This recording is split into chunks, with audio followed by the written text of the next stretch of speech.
drug users aren't bad people. They're just caught up in it, Yeah, and often this is something people find interesting, right?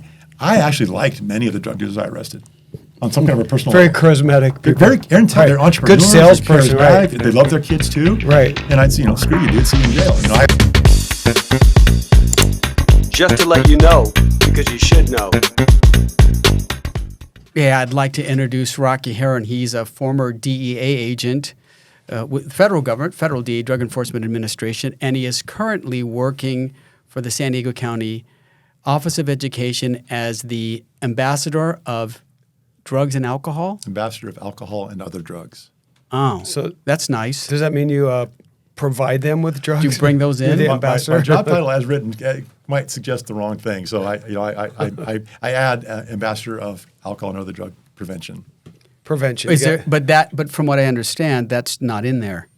No, it's not in my title, but that's the purpose of the job is to get me out in front of the community in any school that'll have me, any church, any club, any community group that'll let me get the message. And it's kind of a unique position. I think it's unique in the country. I really am. My superintendent's Paul Gotthold, and I'm really grateful to him for creating the position and giving me a chance to get out in the community. He's a good guy. Yeah, very I good like man. Paul. So you're doing this through the DEA?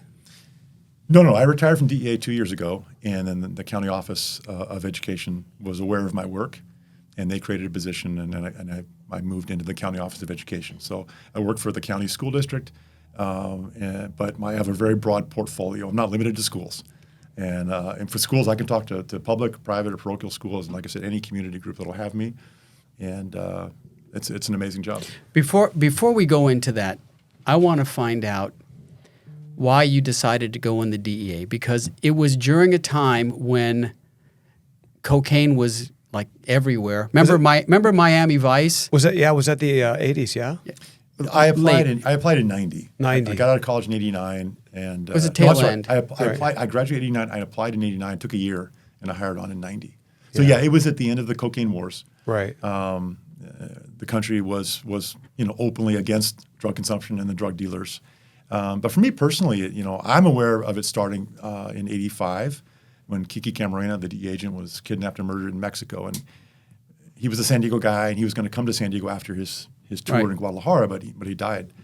And he died, or he was murdered? He was murdered. He was murdered by the traffickers in Guadalajara. Was he tortured? Yes. Why did they Why did they know he was a DEA? There's a lot of arguments. Oh yeah, no, he was kidnapped because he was a DEA agent. A lot of arguments over the years as to who actually kidnapped him and why. So they never solved the case? No, they convicted a bunch of people in the U.S. and they convicted a bunch of people in Mexico, and they caught the people that did it. There's just a lot of argument about what their real motives were, and I don't know, but what happened to Kiki was absolutely horrible. And it shocked our country, and what people today don't remember is we didn't have Red Ribbon movement. The whole Red Ribbon movement started in Congress because the country was shocked by what had happened to Kiki. And it shocked me. I was 18 years old, and it shocked me. And at 18, I had this crazy dream that, well, maybe someday I can be a DEA agent. But I was in a church group in high school, and interestingly, years later, I saw my old church group sponsor. And he remembers when I was 15 or 16 that I was a very vocal advocate against drug abuse, which I don't remember. I didn't use. I made a decision never to use drugs, but I didn't remember being vocal about it. So actually, apparently my desire to fight the drug abuse problem, was even older than I remembered. Who started the war on drugs? Like who actually coined that term? We're having a war on. Remember that? Was it Reagan? No, Nixon. Nixon. Oh, it goes Nixon back. had a war after the war, Vietnam. He came out, realized there was a problem with a lot of stuff being smuggled in America. So he declared war, which he didn't win because it's still going on. But I you think can declare it all day long; it's not going to end. Yeah, and we had agencies, federal agencies, fighting the drug problem before. Right. But Nixon created the Drug Enforcement Administration. That's why he created it. Yeah. I think my understanding is the president can create an administration. He can't create a department. Okay.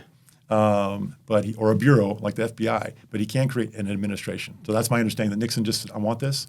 And they expanded the previous agency, and they hired a bunch of Vietnam vets and New York cops and former customs officers and said, go to work. And those guys were lunatics, those early agents. Yeah. They got things done, though, right? Were they rogue? No, but they started in 73, and you know, there weren't a lot of rules. I mean, we had law, Right. but as far as the rules about how you get the job done Yeah. were pretty slim. And over the years, you know, when they made mistakes, then the rule book got thicker. Don't do that. Our manual now is enormously thick. Correct. Right, today. But the DEA agent manual back then was very thin. Right. But I came on in 90, and in the federal system, you need 20 years to get your pension. So there were a bunch of those original guys still on the job in 1990, and I came in at 23 years old, and I didn't have a clue. I mean, I was the cleanest kid. I was a virgin at 23. I never smoked a cigarette. I never used a drug, and it's a miracle I got hired by DEA. Was it? Were you a virgin because you're ugly? No, I was just Oh, my church self-esteem was terrible, and I was kind of a nerdy guy, and actually when I came out of Pomona College, I went to Francis Parker in San Diego, and then Pomona College. That's a good college. The Pomona is the Ivy League of the West Coast. Very Yeah, good college. nice college. And I got into some good law schools. The best law school I got into was USC, and everyone's like, "Oh my God, you got to go to USC." Nobody says no to going to USC. And I'm Right. like, I don't want to be a lawyer. Right. And I threw an application in with the DEA, not really expecting to get hired, but it was sort of like a Hail Mary. Yeah. And as it turns out, like the week I was deciding on which law school to go to, I got a call from the DEA recruiter. It was a Wednesday, and I got a call from the recruiter saying, "Hey, can you start Monday?" Oh my What a gosh. good! Isn't that a best phone call? Well, Were you nervous? Yeah, and I lacked confidence. You know, am I at 23 with no real life experience? Right. I'm going to have to be a DEA agent. Right. But it's interesting that recruiter, Yeah. when he first saw me, I came in after I graduated college, and I came in, so I was 21, 22, looking like I was about 18. Right. And I walk in his office, and this guy had been gunned down in an undercover deal in Chicago, Gus Vasquez, stud undercover guy, you know, brass balls. And he's alone in this 3-story building in Chicago with 4 drug traffickers, and they all pull guns out and start shooting him. He pulls his gun out and starts shooting back. Well, one of the bullets hit him in the jugular. And it took a long time for the other agents to get to him, and somebody was able to like stick their thumb down. So a Vietnam vet was able to stick their thumb in there and save him. Stop it. Jeez. But Gus had these horrible scars, and he would wear those the Mexican wedding shirts, and then Right. when you walked in, you'd see these big scars. Yeah. Right. And he wouldn't hire somebody that he wasn't willing to work with. Right. So I walk in. He takes one look at me and just goes, "This guy's just some college kid. He Right. doesn't know what he wants. You know, get out of here." And I said, "Well, Mr. Vasquez, can I show you my resume?" And all through college, I'd done law enforcement internships. So I was very serious. And he took my resume and he looked at it. And he goes, "Okay, let's sit down. You know, let's talk." Yeah. So then I put I knew I had no experience. So I just put max effort in the application process. Right. And I just owned that process. And I've never told this story publicly, but it's true. One of the parts of the application process is called a panel interview, where 3 old DEA agents would interview the applicant. And back at the time, there was no script. It was just throw questions at you to shake you. So these old agents are throwing these bombs at me. And I'm trying to answer them the best I can. And I leave. I come back in, and they go, "Hey, Rocky, you're a great kid. You're articulate. You're a hardworking guy. You don't know shit." Right. Right. That's the quote I remember. "You Right. don't know shit, and we can't give you a job. You know, go become a cop, go join the military, come back in a few years, I'm happy to hire you." Well, that's not what I wanted, right? Right. So Right. they give me this little slip of paper. What did it say? You don't know shit? No. It just had their notes or their Get the hell scores. out of here. Yeah. It was some little Come back. scoring sheet, Right. right? So they would say, "Go get this to Gus." So I walked down the hallway, completely dejected, to Gus, and I go. He goes, "Hey, how'd it go?" And I said, "Not so well. They're not going to hire me." He goes, "Wait, let me see that." And he puts his readers on. I see a pencil come out. And I see some erasing, and I see some writing, and he goes, "No, you passed. I don't know why they told you that. Congratulations, Rocky." And like, Oh, no. Okay, thanks, Gus. Yeah. And 10 years later in my career, I was transferring to Bolivia, and I went to a symposium in Washington to get trained. And the guy comes on the stage, and he's looking at all the names. And it was one of the guys who'd failed me on the interview. Oh no. And he goes, "Rockwell Heron, do I know you?" "No, sir." Right. Never met you before. Exactly. in my Never life. saw Yeah. you again. It's not me. So when you were 23 going to apply for the DEA, did you know that you had to learn Spanish, or did you already know Spanish? No, you didn't. And actually, when I came on in San Diego, most agents didn't speak Spanish. And it was a huge frustration. One of my earliest cases was a giant Bolivian case, and my job was to handle the witnesses from Bolivia, and they were all Spanish. Their families were Spanish. So it was a real challenge to not be able to speak Spanish. And it wasn't until 8 years on the job when I got transferred to Bolivia that actually I was trained in Spanish. And How it was took- that? How'd that go? Well, is the Bolivian Spanish different from Mexico? Because like in America, look, if I'm from Texas. I'm going to talk with a Yeah, you little bit got of an a accent. Yeah, so you can kind of tell even the Yeah, raw different speaking- dialects. Yeah, it's like- like Spanish and versus. Yeah, is it different dialect? Well, Spain they versus teach Mexico. in school in Washington. They took me to Washington, and for 5 months, I had these. That's all I did, learn Spanish. But they teach you kind of the high level Spanish, and Bolivians actually speak a pretty good form of Spanish. And it's funny, I have a very thick gringo accent, but because I learned Spanish as an adult in my 30s, I actually speak. I've been told by many Spanish speakers I speak better Spanish than they do.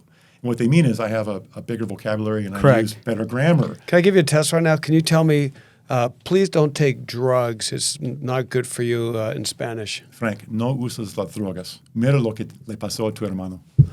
Yeah, Gracias, mi me. amigo. Yeah. Okay, we're gonna have to get the translation at the bottom with that translation. He said, I like you, but I don't like your brother. Exactly. What I said is, Frank, don't use drugs. Look what Like- happened to your brother. yeah, exactly. You guys like the classic before and after drug picture. I'm sorry. So now you've entered the DEA, and then Yeah. what? Like, do they ask you? We want you to go to Bolivia, or do you say, "Hey, I'd like to go to Bolivia"? Well, look, so the DEA Academy then was only wasn't even 4 months long, which surprises people. God, right? that's not enough time. But everyone's a college grad, at least a college graduate. Yeah, they're well educated. Many people have. I was one of the rare ones. Looking back, Gus had an interesting policy. It seemed like once a year, Gus would take a risk on somebody like me. Got Right. it. There's a very good friend of mine who's still with DEA now, who was like the version of me the next year. Got right? it. No experience, but a good, earnest guy. And so Right. Gus would say, okay, I'm going to give one guy a chance every year who didn't Right. have previous experience. But the academy Lottery. is just basic formation, right? The job, like in every profession, realtors, Right. Yeah. right? You get your basic, you pass your license, and then You another really realtor learn, takes then then you you really start to then you write. learn the job. then you learn the job. The DEA is the same way. Right. So I came to San Diego. I worked with a group of agents here in San Diego, and my first supervisor was a woman named Michelle Lenhart, who was incredible. I mean, literally devoted to the job, devoted to us.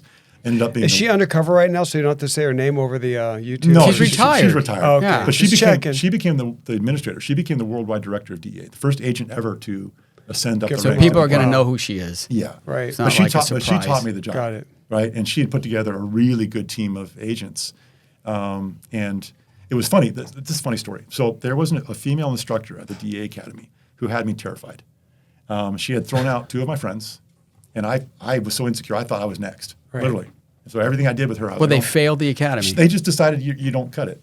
Yeah, and it's very rare, but they do a little kangaroo court thing and they throw you out. And they were my friends, and they were gone. And I thought, well, I'm next. Right. So every interaction I had with her, I was really anxious, and Right. I would mess things up because I was so nervous around her.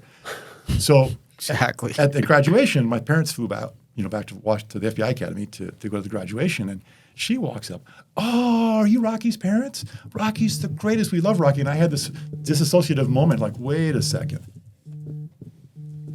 That's your phone, Frank.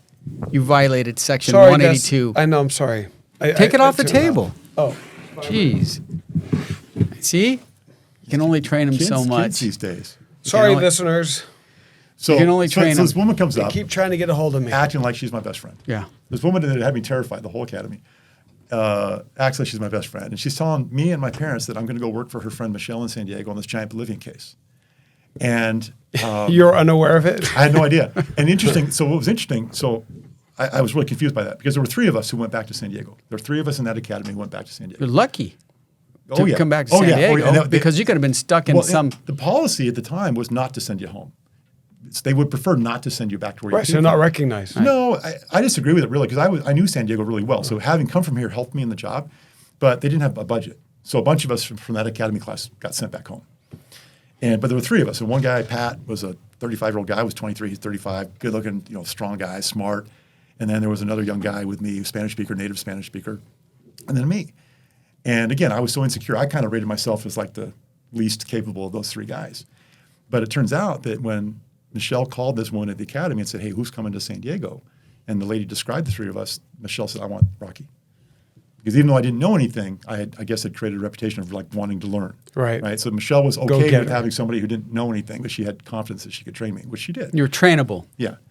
So I come on the street, doing my surveillances, doing my arrests, loving life, loving the job, working 7 days a week. They pay us 5 and I work 7. What's different back then is everybody who came out of the academy was expected to do undercover work. And I knew it would happen to me, but I wasn't ready. So they come to me, I got 2 months on the job. I'm growing a little beard, let my hair out, trying to act like a tough guy. And they sit me down and say, hey, you're going to meet with these 2 guys from TJ. We got an informant who's going to introduce you. And you're going to negotiate to buy 10 kilos of cocaine. Now, I'm a guy who's never bought a joint. Right. And I got to go undercover with 2 Mexican guys in a bar in Chula Vista, California to negotiate 20 pounds of cocaine. Tijuana or Chula Vista? The traffickers were from Tijuana. Okay, And gotcha. we went to the El Torito bar right by the ocean in Chula Vista off the 5. Oh. And I went down to Nordstrom Rack and I bought myself a leather jacket, so I could try to, look like a drug dealer. But the team was giving me ideas for what I had to have a cover story. Right? How am I going to convince these guys to sell me dope? Right. And they were giving me all these different ideas. And I said, well, I just got out of college. Why don't I pretend to be a college kid? And they all laughed at me. They said, that's ridiculous. And I said, but it's what I know. Right. And when I believe in something, I'll just do it. Right. So I said, I'm doing this. So I go meet these guys in the bar. And my story is, my name's Rocky, and I'm president of a fraternity at San Diego State. And if you sell me these 10 keys, what, 25 grand a key, whatever it was, I'll sell them at San Diego State for this money, and we're all going to make a ton of money. And in less than 5 minutes, they said, come with me, come with us. And they walked out and they gave me a kilo in the parking lot. That easy? That easy. And it was that easy because San Diego State, I make this argument, that San Diego State then and San Diego State now is a wide open drug consuming market. And all I had to do to convince these guys was that I had the money. And it was a great story because I didn't have to convince them I knew anything about drugs. Right. I Perfect. just Right. wanted to make money. Did you arrest them, or did you let them, or keep them on a string? Yeah, and they then- ended up getting arrested later. Yeah, kept them on the string. But that was the times I did Undercover. That was my story. I pretended to be a college kid. It was great because that way nobody expected me to actually know what I was Did you talking carry the about. cash when they wanted it? Like who paid them? So the big case with cash was 370 grand. So in 1992, that's a lot of money. Right. It's still a Yeah. lot of money today. It's a lot of, yeah. But we were doing an undercover case with a guy from Bolivia, and it was a conspiracy case. So we didn't actually need the drugs. This guy had multiple meetings with us, and he was talking all about getting a drug shipment from Bolivia. So the conspiracy wasn't going to be the drugs. The conspiracy was going to be him actually taking payment. Gotcha. That overt act. Well, the overt act was giving him $370,000. So I get assigned a suitcase with $370,000 in it. And so I'm in a hotel room. You should have went to Bolivia by yourself. I'm in a hotel room in Horton Bye-bye. Plaza. I'm in a hotel room in Horton Plaza with my senior partner, who was a great guy, a stud, Spanish speaker, Steve Skaggs. And he's doing all the negotiations, and it's time for me to give the guy the money. And he takes my money, and he walks out in the hallway and disappears. And, of course, there was a team of agents waiting. Right. But the first thing I did was I grabbed that suitcase and got it back. So he went down. He went down, yeah. Don't want Went to. down. What if you would have got away with that money? Yeah. What would your that job would have have been? been bad. That'd- That would have yeah, been a Just short, started running. Would've As soon been as a he short gets it, career. just hauls ass down the a hallway. short Right. career. I know. So what happens? Like the guy hands you a kilo of coke, and did you pay him for that? Or Eventually, did- yeah. Oh, so it wasn't like well, pay me later? eventually we did a deal when they got taken down, right? Gotcha. We don't buy the drugs. We make Okay. them think we're going to do it. They show up with the drugs, and then we take. So it you down. do. How many of those would you say you did when you're in your Actually, young not very days? many. Maybe Yeah. under a half dozen. So now you're going to Bolivia. Yeah. So the assignments overseas are actually very competitive. It's a great life. They train in Spanish. I was so excited I get to learn Spanish, and then they put you up in a nice house or a nice apartment. I got to take my family with me. My kids got to go to private school. All of that on the government, like working for the State Department. So you're super undercover. No, actually the opposite. Or the opposite. Completely overt. Overt. Right. So I get signed to Bolivia, and I'm assigned to be an advisor to one of their police investigative teams. Okay. So we drove big Toyota Land Cruisers with diplomatic license plates. We had guards outside our houses. Every drug trafficker in Bolivia knew. Not to mess with you guys. Well, they knew who we were. They knew where we lived, and they knew what would happen to them if they messed with us. Right. But It's like that's been- it's a bad business deal. If they mess with you, then they Well, exactly. And, yeah and- they're and not on- gonna. They want to do business. They don't want to do murder. Well, and what people don't, a lot of people don't understand, it's just a business. Right. Right. I mean, it's a social harm. It's terrible. It's tragic. But it's a At business. the end of the day, Right. these guys are about making Transactions. money. And what if there's anything to say was good from what happened to Kiki Camarena, which is hard to say anything good came from that, but the DEA reaction and the U.S. government reaction was so immediate and severe, and we went after so many. We were going after these guys. We're still going after. There's still a guy in Mexico we're trying to extradite still, and Camarena was murdered, in 1985. Right. But the reaction to the Camarena's murder, in my opinion, is what even currently protects DEA agents around the world. Because I'm sure there's plenty of drug traffickers who are plenty angry at individual DEAs, DEA right. agents. But most of them understand, yeah, okay, fine. Like in Bolivia, it's easy to kill me. I don't have eyes in the back of my head. You know, I'm a foot taller than the average Bolivian, and easy to, they know where I live. You know look what I mean. Bolivian. Thank you. How tall are you? Look. 6'4". 6'4", and you're trying to be undercover. No, they say, no, I was not Overt. undercover. It's overt. So how Now- does that work? You got the but DEA hold- agent with his family. But these guys that you're working with, were you ever nervous that one of them would get compromised by somebody, because they might go up to their family and go, "Hey, listen, we know you're with this guy, and we got to you got to inform us. It's a real. Tell us what's going on." But DEA is actually very good at what it does. And when we work overseas, we put together these teams of local cops. Then we put them through polygraph and training, and those teams get a lot of resources and a lot of support. And in all these countries, a lot of people here think that everybody's corrupt in these countries. Well, there is corruption. There's corruption here. There's corruption in any country. But there are also people trying to serve their country. So what happened in Bolivia was, by creating these specialized police units that worked with us, co-led by us. I had a Bolivian major who was my counterpart. We gave these guys a salary bonus. We gave them job security. We gave them training. We gave them resources. We gave them political support. We gave them an opportunity to actually fight back. And they knew, those cops knew that if anybody in that unit went dirty, everybody was getting kicked out. That whole lifestyle that they'd built was over. So there was an enormous pressure Right. internally on them to protect themselves. Right. Right. Don't screw around and blow for us. They're much more at risk than I was. Were they cops or were they military Cops, or both? all cops. Okay. So they have a Bolivian police academy? Yeah, they have a national police. They have one police, and I worked with different units. And I had at one point a unit of 80 cops that I ran, and simultaneously a group of 20 cops that I ran. And those guys would have stood on their heads for me. I mean, we had such a bond. How are the Bolivian people in general? Oh my God, I love Bolivia. I love the Bolivian people. I love Latin culture. The officers, law enforcement is not a prestigious career in Bolivia. So the people who enter tend to come from the poorest levels of society. And these guys are making nothing. I mean, I'm living in this mansion, paid for by the U.S. government. My kids are going to private schools. And the guys out doing the operations and patrolling with me are making Nothing. 1%. I mean, literally nothing, right? And yet we were peers. And they would invite me to their homes, and I would go. Birthdays and marriages and christenings and funerals. And these guys, I'd show up, and these guys have this little, brick hut with a tin roof, and that's their home. Wow. Right? But we would play soccer together. We were our brothers, and we protected each other. And Yeah, you are brothers. Do you still like real Do brothers. you still know them to this day? Oh, absolutely. Yeah. Yeah, I've got about 20 guys that I keep in touch with. I went back to Bolivia in 2019. My daughter graduated from college. And when I came back from Bolivia, my girls were 9, 7, and 5. And actually, Spanish was their first language. I put them in a Spanish-speaking school there. Your daughter speaks Spanish? Well, they did. Okay. And they got back here, they lost it mostly. My oldest has picked it back up. My younger ones are trying. But at that time, it was They shocking. would probably remember it pretty quickly. They understand pretty well. But they were little, blonde, blue-eyed kids who spoke flawless Spanish. It was funny to see people reacting to them. I just didn't expect it. But my oldest graduated from college, and to help her recover her Spanish, I said, look, I want you to go back. I'm going to reward you with a trip to Bolivia. And I have friends who run an amazing orphanage there. And I said, why don't you go work in this orphanage for a couple months? And by the way, if you don't recover your Spanish, you can't come home. Right? But I went down to visit her at the end.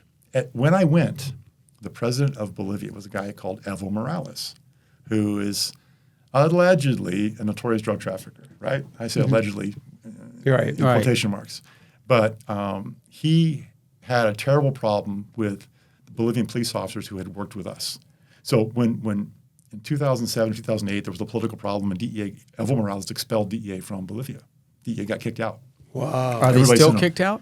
I don't know. Why'd they get kicked out? This is a good story. Well, he couldn't control them, and because he allegedly had these connections. I got you. Right? Yeah. So there was, I think, conflict of interest I for think the it was a president. little self-serving decision to send DEA packing. Okay, gotcha. So, but what happened was, tragically for me, these cops who had been so self-sacrificing and committed to working with us now Lost their are on jobs. they kept their jobs, but they were sent off to remote regions. Their careers were prejudiced. They almost put some in jail, accusing them of betraying Bolivia.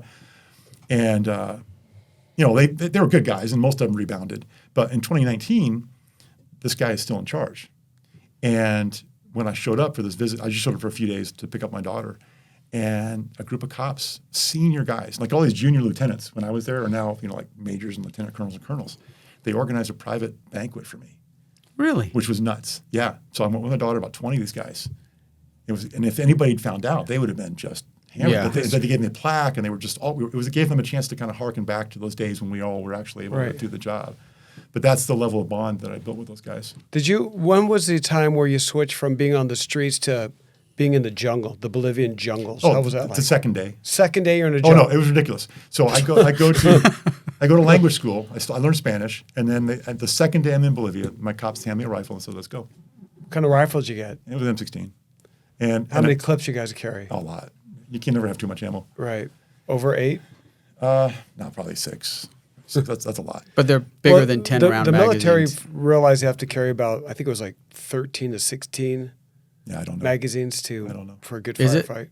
And we didn't. But that's in war. But the environment in Bolivia, Afghanistan. thankfully at the time, we didn't really have a hostile environment. Gotcha. It wasn't like Colombia, where you had like a serious hardcore Right. rebel movement actively targeting the police. Bolivia, the police, had a lot of control. The drug traffickers were kind of keeping it low key. Got it. Didn't have the power yet like they do. Well, if they'd harmed us, right, or took us on head to head, there would have been a lot of reaction Big against problem. them. So again, bad for business. Right. We're not that good. As hard as we try, we're not that good. Right. And so just okay. Yeah, they're dude, going to take some dope here and there. They're going Right. to arrest people here and there, but Right, just exactly. leave them alone. yeah. Yeah. Right. It's like kicking the Tons- beehive. Don't kick the beehive. Seriously. Exactly. Don't kick the beehive. You kick the beehive, and you got a problem. Right. A good analogy. Right. But I did that for 6 years. And when I'm in schools, I talk about those years in Bolivia because I've been on the job for 8 years. And in Washington, when I was training up to go to Bolivia, every single meeting they said, "You're going to Bolivia as an American advisor to help Bolivia with Bolivia's problem." And everyone called it Bolivia's problem of cocaine. Okay. I thought it was Bolivia's problem too, until I got there. And the group of cops, we started doing the operations, and they don't make cocaine in a centralized location where it's easy to find, right? The Bolivian countryside is littered with drug labs everywhere, small ones all over the place. And these plastic pits out in the jungle full of acids and solvents to make the cocaine. Jeez. And often, and these things are hidden, we'd have to go find them, but often the farmers would call us because all of a sudden all the Water's fish in the gone. river would die or all the fish in a lake would float to the surface, and that was a clue that somebody had poisoned it. But over the years when I would find these labs and we'd set them on fire because that's all we could do, and we saw all the environmental destruction and the poverty and the corruption and violence and Bolivia's a beautiful country with beautiful people, but it can't escape because it's not their problem, it's ours, because the cocaine that was going to come from that lab was going to be sold to Americans, and the money used to build that lab came from Americans, right? And that's something that just shocks me. So I've been teaching publicly since 2007, and I've been teaching that it's our problem, and yet who else says that here? It's our problem because we're the consumers. Right. It all starts with demand. Right. All the money starts with us. Supply and demand. Supply and demand. And yet nobody important is saying that, right? And it's real. I can't believe it. I don't understand it. It's amazing to me. And yes, Mexico and Colombia and Bolivia do need to do a lot more, right? But when do we take responsibility for the fact that it's American drug buyers that are financing all this? Yeah, So there's a you- big conflict because right now in San Diego, they let people do drugs on the street. No one's busting them. No one's doing anything. They're shooting heroin. They're doing coke. Well, not heroin. Heroin's gone. It's all fentanyl now. It's all fentanyl. There's no more. Yeah, there's no more heroin. I mean, statistically speaking, there may be heroin here and there. So but how do you shoot fentanyl? you liquefy it, and most people don't inject it because it's too dangerous. I mean, when you're injecting a quantity of fentanyl, you can't measure the dose very well. So they typically will snort a powder, or they'll burn a little powder on a piece of foil, or they'll swallow a pill. There may be some people injecting it, but that's pretty risky. So I think. at what point did we go from cocaine, which you get a limited quantity of cocaine, it's a crop. You have to grow poppies and go through a big process. And what point did we go from that to this fentanyl? Because it seems like it just- Basically, pharmaceutical versus street. No, I'll tell you the progression. So cocaine remains a big problem. It's never gone away. It's just the other problems have grown up around it. Colombia, Peru, Bolivia still producing unbelievable amounts of cocaine designed for Europe and America. Methamphetamine first showed up in the U.S. I think in a big way in the mid '80s here in San Diego. Right. Vista, San Marcos, the bikers. Remember they used to have those labs blowing up? Yeah. In real I'm estate. not gonna name the community because I sell homes for a living, but there's a couple communities that are known to be the actual mothership Well, of crystal meth. North County, San Diego in the mid '80s was very rural. I mean, it's shocking to see how it's developed. And they went and they were making meth out in these rural properties. And my brother was a DEA agent in North County going after the labs. But when Washington finally woke up to the threat that methamphetamine was, and it took them years, we were warning Washington. San Diego DEA was warning Washington, and they just, meth, we don't care about meth. We want to go after coke and heroin. What's this meth thing? It's going to go away. Actually, a very important guy, guy came from Washington to visit San Diego, sat on my desk, big fat butt, sitting on my desk, and I've been on the job a year, and somebody goes, sir, well, what are you doing about meth? And the guy laughed. He goes, oh, meth's not a problem. We're not worried about that. This genius guy, right? It's such a problem that even as realtors, we have a meth lab, we have a methamphetamine disclosure. Sure. Was this ever used as a meth lab? Because right. it's such, Yeah, the chemicals are so toxic. it's so highly Got to toxic. get hazmat there. Yeah. So today in the U.S., the meth labs aren't that big of a problem because we took steps to control the chemicals, right? So if you go into the pharmacy now and you want to get You can't get a Sudafed. you got to go behind the counter. So because people were going and buying just huge amounts of this drug from the pharmacies and then converting it to meth. So we passed some very effective Costco, laws. yeah. We passed some very effective laws to try to stop meth manufacturing. In my opinion, all we did is we offshored it to Mexico. Right. Yeah, we won the fight here, but now we shifted it to the cartels who have since industrialized it. Right. And I describe it as a tsunami. There's a tsunami of meth that's coming up from Mexico and going into our country. And you can look at the numbers at the border are just inconceivable. There was one tractor trailer that got seized in Otay Mesa a couple years ago. It had 17,000 pounds of meth in it. Now, 10 years ago, that would have been like our national seizures for a year of meth. Right. And now it's in one tractor trailer. And then And that's 17, it's like Breaking Bad. no, Breaking Bad is small time. Right. These are factories. Well, this is Fact. they caught one 18-wheeler. How Right, many of them get right. away with it? Well, we call ourselves border rats. Those of us who work the They border. sniff those things. And, Well, no, just our general consensus, and nobody knows, but the consensus is that we get about 10%, right? That's if you talk to anybody that works with law Right. enforcement on the border, and you say how much do you get, most of them will say 10%. Nobody knows, nobody knows. It's a made-up No. number. but could but be it- 1%. but it's could be 50%. It's not anywhere close to 50%. Oh, no. okay, gotcha. And I say that because you guys are businessmen, right? San Diego's got a very tight real estate market because there's so few houses for sale, Correct. right? Right. That's basic economics. Right. And what's shocking about these gigantic meth seizures, 17,000 pounds, 5,000 pounds, 2,000 pounds, these seizures happen and the price doesn't rise. There's so much supply, there's so much elasticity in the Correct. Got supply you. That's what I'm talking about. that the price, and in It's fact, kind of factored in like returns if you return something at Costco, it's already built into the price. Like they probably factor in, okay, we're going to lose this much. Shrinkage? Yeah, shrinkage, whatever. We're gonna I don't know. well, But I remember I worked at Costco and it used to be Price Club back in the 80s, yeah. remember? Yeah. And do you remember, Mark, people would buy pallets of Sudafed? Yeah. We didn't know why. But you'd see an actual pallet of Sudafed coming out all the time before they put a stop to Well, that. No one even knew. So No. that meth that was being made with the Sudafed here in San Diego was very poor quality. I mean, it's not good quality. And I'm going to say, let's say maybe a good batch of that 70% potent or something. So you get plenty high off it, but it's got a lot of contaminants in it, and it's just not. So pure. do you know how to make it? No, I never wanted to work with the labs. My brother loved that, and I was happy. Remember they're that they're booby trapped. They're poisonous. It just was a nasty business. And Breaking Bad. Baking bread. Baking Bad. Baking bad. Bah. Baking Bad's your wife. Breaking Bad. Just kidding, Candace. So in Breaking Bad, the guy would make the meth and have a little tint of blue. That was like his signature. Do you have guys that have manufactured their own where it's labeled that Well, this comes from this lab? so- Is it that competitive? No. So what happened was when we offshore, we successfully repressed the production here in the U.S. Yay, victory! In the U.S. Yeah, Yeah. and we But this offshored went to Mexico. It all went to Mexico, Right, of where there's no course. controls.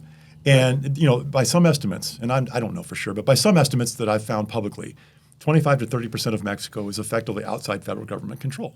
So you have massive regions of Mexico without any effective law enforcement. Right. And they run factories and they import masses of chemicals from China and India, and they make a meth that is 99% pure. Jeez. So the stuff coming across the border now is 99% pure. Now, when I'm going into a school and I'm talking about meth, I lie basically, and I say it still has all these other bad chemicals in it that it used to have. Right. I give myself some artistic license to, I want the kids to understand it's Right. nasty. But a pound of meth in San Diego 10 years ago was maybe $15,000 a pound, right? Wholesale. Got it. So if I'm doing an undercover case or I want my informant to buy a pound of meth, it was actually quite a chore to get DEA disperse $15,000 for me to Right. buy that pound to advance my investigation. Now, what you want to guess what a pound of meth costs wholesale in San Diego? 10? I can guess. $1,000. $1,000 or under. Yeah. Really? Yeah. And it's so cheap that they're not even cutting it like they used to. Right. My office arrested a guy who was selling pounds of meth. This is the border office about 4 or 5 years ago. When they arrested him, he had a fanny pack with small bills. And the arresting agent goes, "What are you doing?" He goes, "I have to make change." He's selling pounds of meth and he's having a change. Oh no. Yeah. And then So cheap. another case of mine, we had this informant who could buy dope from anybody. A fascinating guy. He could literally, he could buy meth from anybody. And he meets a woman at the car auction in Otay Mesa, and I guess she's attractive, and he's talking to her, and at some point he goes, "Well, I'm in the business," which means the drug course, business, drug right? business. So she goes, "Well, so is my dad." And he goes, "Well, where's your dad?" "Oh, he's up in San Bernardino, and he sells product." And this guy goes, "Well, can you give me his number?" She goes, "Sure." Oh gosh. So he sends a WhatsApp message to this guy he's never met in San Bernardino and says, "Hey, I'd like to buy some meth." Okay. And our guy goes, "Well, can I get a pound?" And the guy up there goes, "Yeah, actually, it's not worth it for me to send a pound. I got to send a courier. The thing's only $1,000. Right. At the time, maybe $1,500. And the guy goes, "Not worth my trouble. Can you buy 20?" Oh no. And so our guy goes, "Well, yeah, sure, of course, great, incredible, yeah." Explain that to your DA And, boss. and the guy up in San Bernardino goes, "Well, show me you got the money." So our guy Googles a picture. He Googles $35,000. And he takes a picture of $35,000 on Google, and he sends it to the guy. And the next day, the guy sent a driver with 22 pounds of meth. Never met each So other. let me no ask money you a changed question. hands. Wow. We had the sheriff's department pull the car over, and we seized the drugs. So, So- wait, hold on. This is kind of funny. Go ahead. If I wanted to buy crystal meth, like we're in San Diego, it's what, I don't know, 1 o'clock. Today Today, like how long do you think it would take me to find not this out? knowing anything? Because I don't know anything. It would take you. You don't know the lingo. You don't know. It would be hard. But somebody who knows the business, it's not hard for them at all. There's just so much of it for sale in San Diego. Okay. Wow. Okay, now when did fentanyl come in? So in 2007, a DEA assigned me to our prescription drug abuse unit.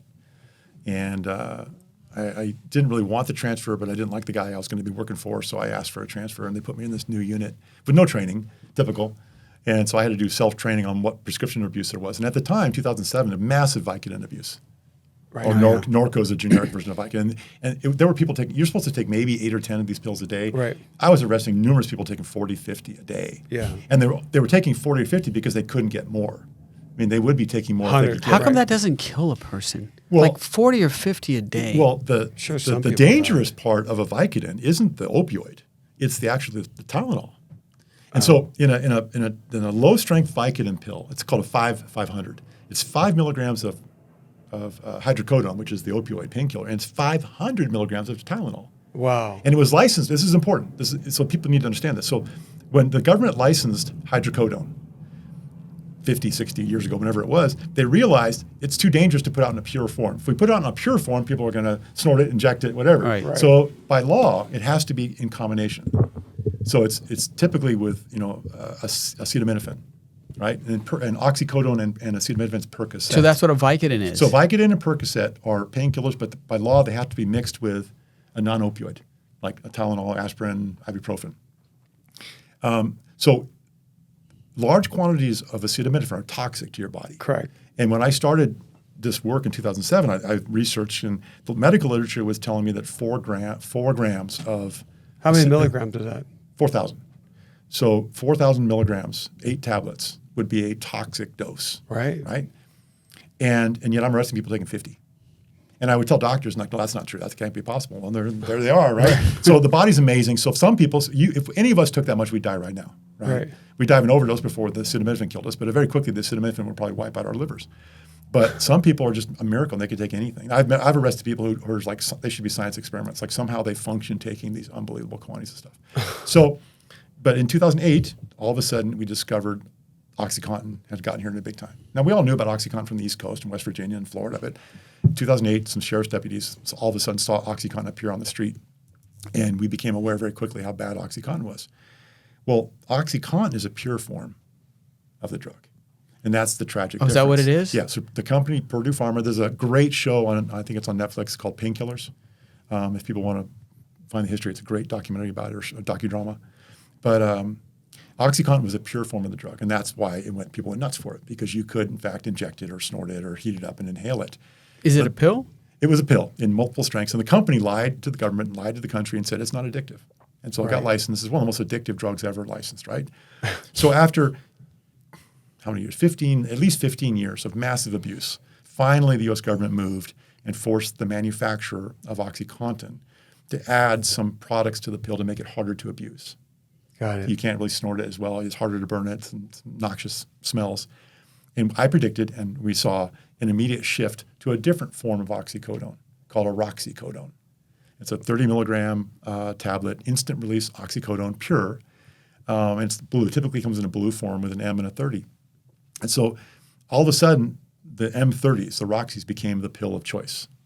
So I began chasing these people. Those are pharmaceutical grade? Yeah, it's a pill you get from a pharmacy. Gotcha. It's generic. It's not very expensive, and it's a very powerful painkiller.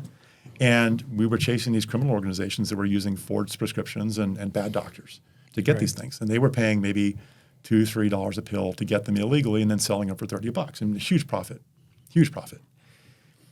Around 2016, the cartels in Mexico, this is my opinion, but the cartels in Mexico saw how much money Americans are spending on prescription drugs, $30 a pill.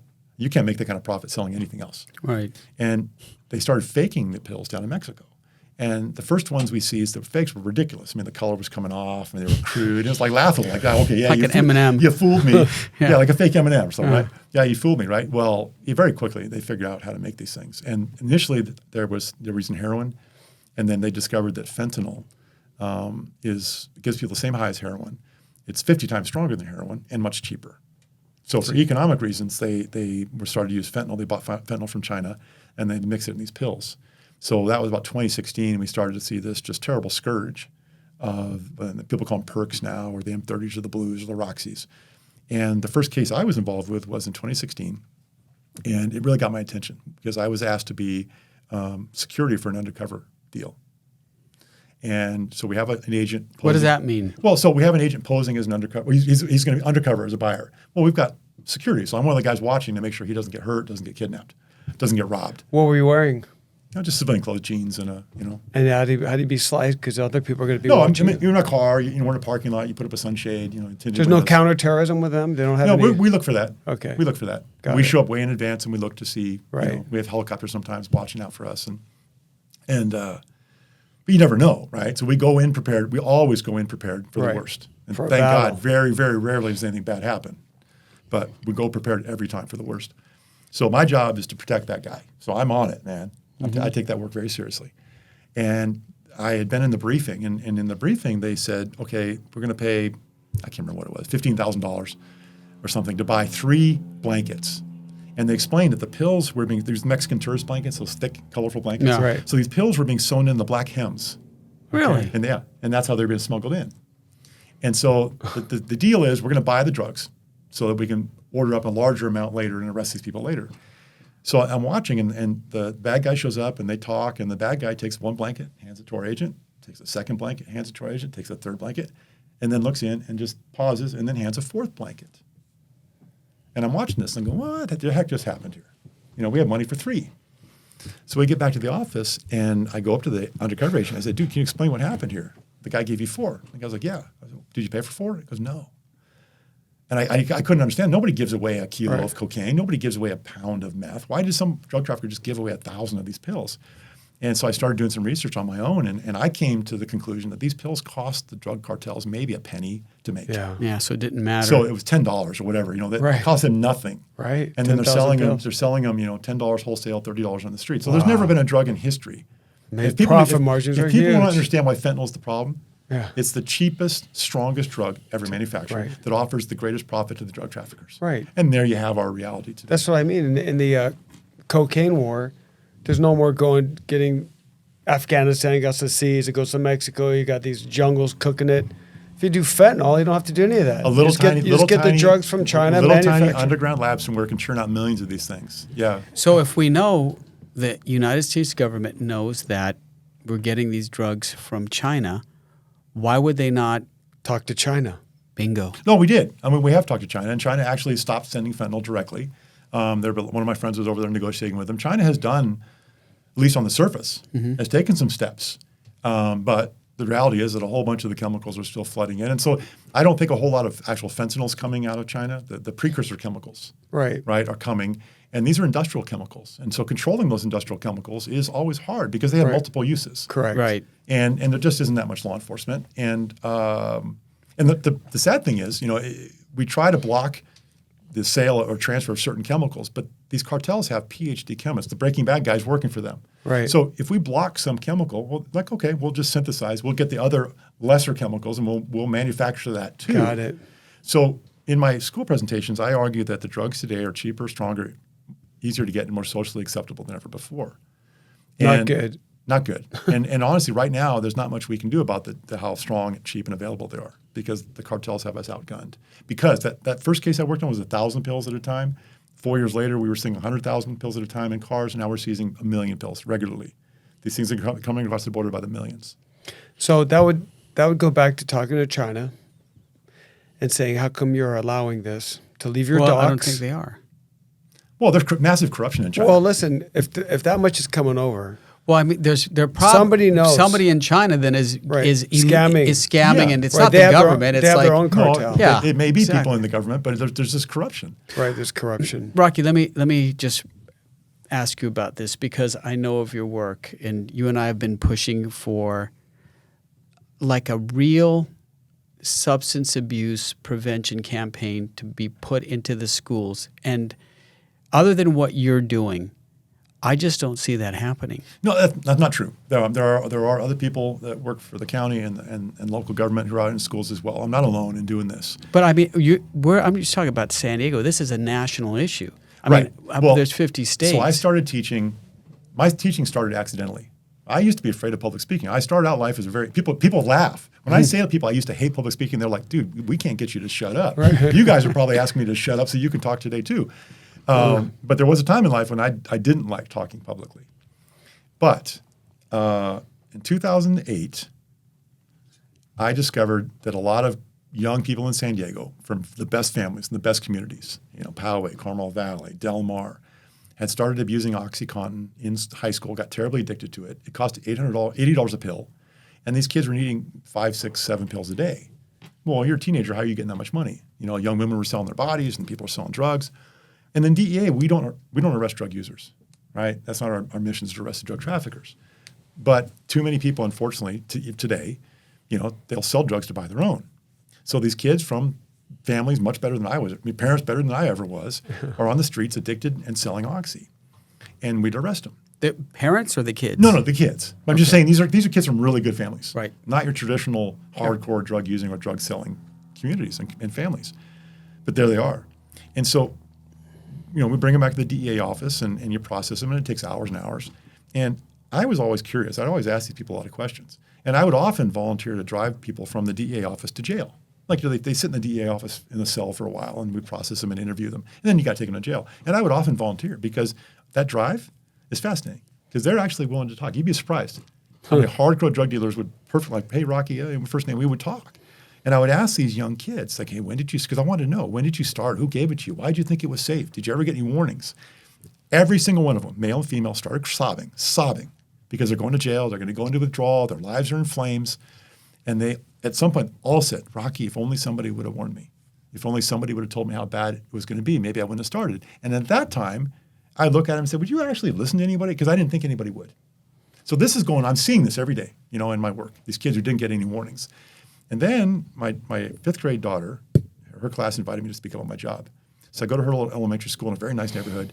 And at the end of my talk about my job, I say, any questions? And the kid goes, what's meth? And the little girl goes, what's heroin? And my heart sank. Yeah. I didn't want my daughter's classmates asking me about meth and heroin. And I said, well, why are you asking me? And the little boy goes, well, my uncle's in prison for selling meth. And the girl goes, my aunt died from heroin. Like, and I went to wow. the school and I said, hey, what kind of, because I naively Right. assumed the schools were doing something. And the school goes, we're not doing anything. So I said, can I come, teach? Speak on behalf. And that's when I realized we're failing our kids. And that was in 2007. 2008. Did they have the DARE? I was like a little bit involved in the DARE program. Did they have the DARE program back then, or Well, did they stop it? DARE still exists. DARE's still around. DARE was big, in the 80s and early 90s. And then somewhere along the way, my understanding is, and I apologize if I'm making a mistake here, my understanding is some social scientists decided to look at DARE, and they came up with a study, and they said, look, we really can't prove that DARE works. Right. I heard the Ergo, same thing. it doesn't work. Yeah. And schools in California dropped. Right. A lot of schools just dropped DARE. And I'm not advocating for or against DARE, but DARE was better than nothing. Right. You can't measure it because you can't go into people's house and privately say if this affected you. There are people who think they can measure the unmeasurable in our society, Right. which is really irritating to me. It's true. You cannot measure that. So it's very complicated to measure it, right? Right. And think about this. DARE was designed for a certain place in time. The drug problem has radically evolved. This is what people understand. The drug problem has radically, Right. and it's accelerating the evolvement of the drug. So DARE might have been good actually for what it was designed for, but the drug problem just kept growing. Kept going. So how are you going to blame DARE for that? Right. But DARE wasn't replaced. That's the sin. That's the sin. Of DARE our was not society. Well, that's what I'm It saying. wasn't replaced. Okay. But there was nothing to replace but, it with. But hold on. No, maybe a program more like mine. But I'm Yeah. involved in the schools, and if I go to, I talk to the kids in the schools, in the high schools. My daughter who just got out of high school, and I'm on the campuses, and there's nothing that's embedded in the curriculum. Correct. What I'm saying by embedded in the curriculum, something where every single teacher is on the same page to have something to do with saying, hey, if you're gonna go out this weekend, remember, or even in math or science or whatever it is, something embedded within the actual curriculum that fights drugs, because there's way too many kids doing drugs. I mean, they're despite all this stuff, are still getting high. Well, yes, there are about 500,000 school kids in San Diego, Right. roughly, and some 750 schools. And I figure the age group for my type of like in-your-face information is, I actually think it's probably like 11, but typically schools 12 and above. The schools are like, okay, yeah, you're pretty strong, but we get it. That's about 250,000 kids. Right. Now, I reached 40,000 last year. I reached 40,000 kids. There's other people working hard doing the same thing I'm doing for the county. There's National Guard guys doing it. The U.S. Attorney's Office is doing it. HIDA's doing it. We're getting out there, but nothing organized, right? And nothing systematic. And that's the frustration. Like, how bad? And what I tell the kids, and what I'll tell your audience, when I started my DEA career, it was under 10,000 Americans a year dying from overdose. But that's a lot. When you meet the survivors, that's a lot of sadness and grief. 10,000. That's a year. Today, it's almost 10,000 a month. Jeez. It's climbed to 10,000 a month with 300 a day. And I tell the kids I have an hour presentation, and I say, that means about a dozen Americans will die during this presentation. And you see the little eyes kind of flicker because they can't comprehend that. But I don't know how bad it has to get. I don't know how bad it has to get, Mark, before our society says, you know what? I don't care if you don't think it's a good idea or if it works with the kids. We're going to give the kids the information they deserve. Right. And we're still not doing that. So Yeah. I'm very grateful to you guys. I'm very grateful to Dr. Gotthold and the County Office of Education. I'm very grateful to the school districts that use me with the kids. And I used to fight. I used to think, I could get into all the schools. I've accepted that I can't. For whatever reason, individual schools, individual school districts are resistant to this type of education or my style. But there are plenty of school districts that support me. So my job now is to give the best information I can to the kids in front of me. And I had 500 kids in a middle school in front of me this morning. And they were little jerks at first. They weren't really, too excited about being in an assembly with me. And I look at them and say, I don't care if you like me, but you're going to respect me. They're all shocked. Like, look at this guy talking to us. Oh, and no. at the end. How old were they? 6th and 7th. Okay, 6 and 7. Yeah. So, but it was funny because I was in full board. And I had about 10 minutes left in my presentation. The principal comes up and says, you got 2 minutes. Because somebody had given me a mistaken ending time. And I looked at him and said, no, I'm sorry, I can't finish. Actually, I got in an argument with the principal right in front of the kids. And he goes, okay, take the 10 minutes. And when I was done, he was like, oh, man, I'm so glad, because my last 10 minutes is when I talk about vaping and marijuana, which is actually, what the drug problem the schools see is the vaping and marijuana crisis, which is enormous. And the schools tell me that. If I ask a school in San Diego, what's your drug problem? They're all going to say, vaping and marijuana. I answer, no, it's actually some of your students are willing to take whatever party drug their friend offers them this weekend. Right. That, for me, because that's going to kill them. Because it's their friend. That's why I say it's not a drug dealer. It's your friend that's going to give you a pill or split it in half, and unfortunately, you might get the half that's loaded with fentanyl. or you're just particularly reactive Right. to it. Hey, Rocky, can you touch upon something that I think is really interesting in your career, and it has to do with education, is that you took it upon yourself to do a bi-national campaign where you also do the same kind of lectures in Mexico. And what was the reason you decided that you felt that you had to go outside of the country and also speak to kids in another country? Well, it's Or TJ or wherever. yeah. Well, I feel sorry for kids everywhere who are suffering from this. And in 2011, so I've been teaching about 4 years. In 2011, the U.S. ambassador to Colombia told his executive team that he wanted, because there was a bunch of U.S. embassy kids in schools in Colombia. And the U.S. ambassador told his executive team, look, I want somebody here to protect our kids. A lot of drug abuse in Colombian society in the clubs. And so it just happened that a friend of mine was the head of DEA Colombia, Jay Bergman. And Jay called me, goes, dude, get on a plane. And so Jay brought me down to Colombia. And I just spoke at the embassy schools, right? These fancy private schools. I wanted to go out and do the public schools. But anyway, I spoke at these private schools. And the embassy didn't think this was going to be a big deal. Well, I'd been in Bolivia. I know what DEA's reputation is. When I'm teaching overseas, the kids all think I'm James Bond. They've seen Vin Diesel or whoever's a DEA guy, and they attribute to me all of those skills, which I have none, right? And I don't lie to them and say, I lie to them and let them think I'm James Bond. But I knew that me teaching in these schools was going to be a big deal. And in fact, when these kids went home and said, oh my God, this DEA guy came in, he told us all this stuff, parents started calling the embassy, why isn't he coming to my school? Why isn't he coming to my school? And so the press office, the public affairs office got very upset because they weren't warned. They just get like deluged with all these very important people calling them saying, hey, why didn't you tell us? Right? They look bad. Gotcha. So the head of DEA dragged me. Because you're a hit. Yeah. That's why. Yeah. And so they dragged me up to this public affairs office and they're like, how long are you going to be here? I'm like, I'm going home in 2 days. We had all these opportunities for you. And they said, well, you do a couple radio interviews with us live in Spanish in Colombia. And I started to sweat. I'm like, oh no, I don't want to do this. And I look at my boss. His boss is like, thumbs up, you can do this. So 2 hours later, I'm in a little sound booth like this. And there's a phone and like engineer says, pick it up. So I pick up the phone and I'm on the air with some Colombian radio host. And Patricia in the afternoon. And so Patricia goes, hola, Rocky, bienvenido. And the first question she asked me was, Rocky, wait a second.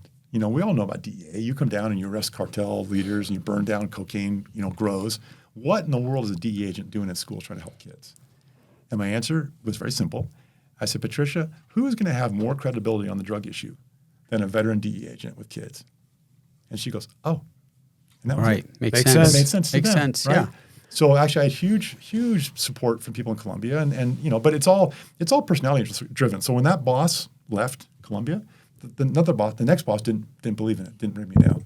Got it. Right. So it's all everything I've done about 1,000 of these conferences now in 16 countries. It's been amazing, but it's all word of mouth support. It's all word of mouth, and I don't advertise, and I don't have a big marketing campaign, I have very high profile friends in Mexico. Last week I went to Mexico for a drug congress on Wednesday, and then my friends organized 6 more conferences for me. So I did 7 in Mexico in 4 days last week. And Jeez. what was amazing, this is You're really on interesting. tour. I was on tour. It's tiring. And I put a lot of emotion into this. But previous trips, I would always speak at like an individual school or university. This trip, the Mexican Social Security Administration, which is IMSS, they hosted 2 of my conferences in their facilities. And on Saturday, I spoke at one of their federal police academies. And that's amazing to me. I'm still trying to make sense of that these very high-profile people in Mexico are putting their names and reputations behind my work in a way that nobody in the U.S. is.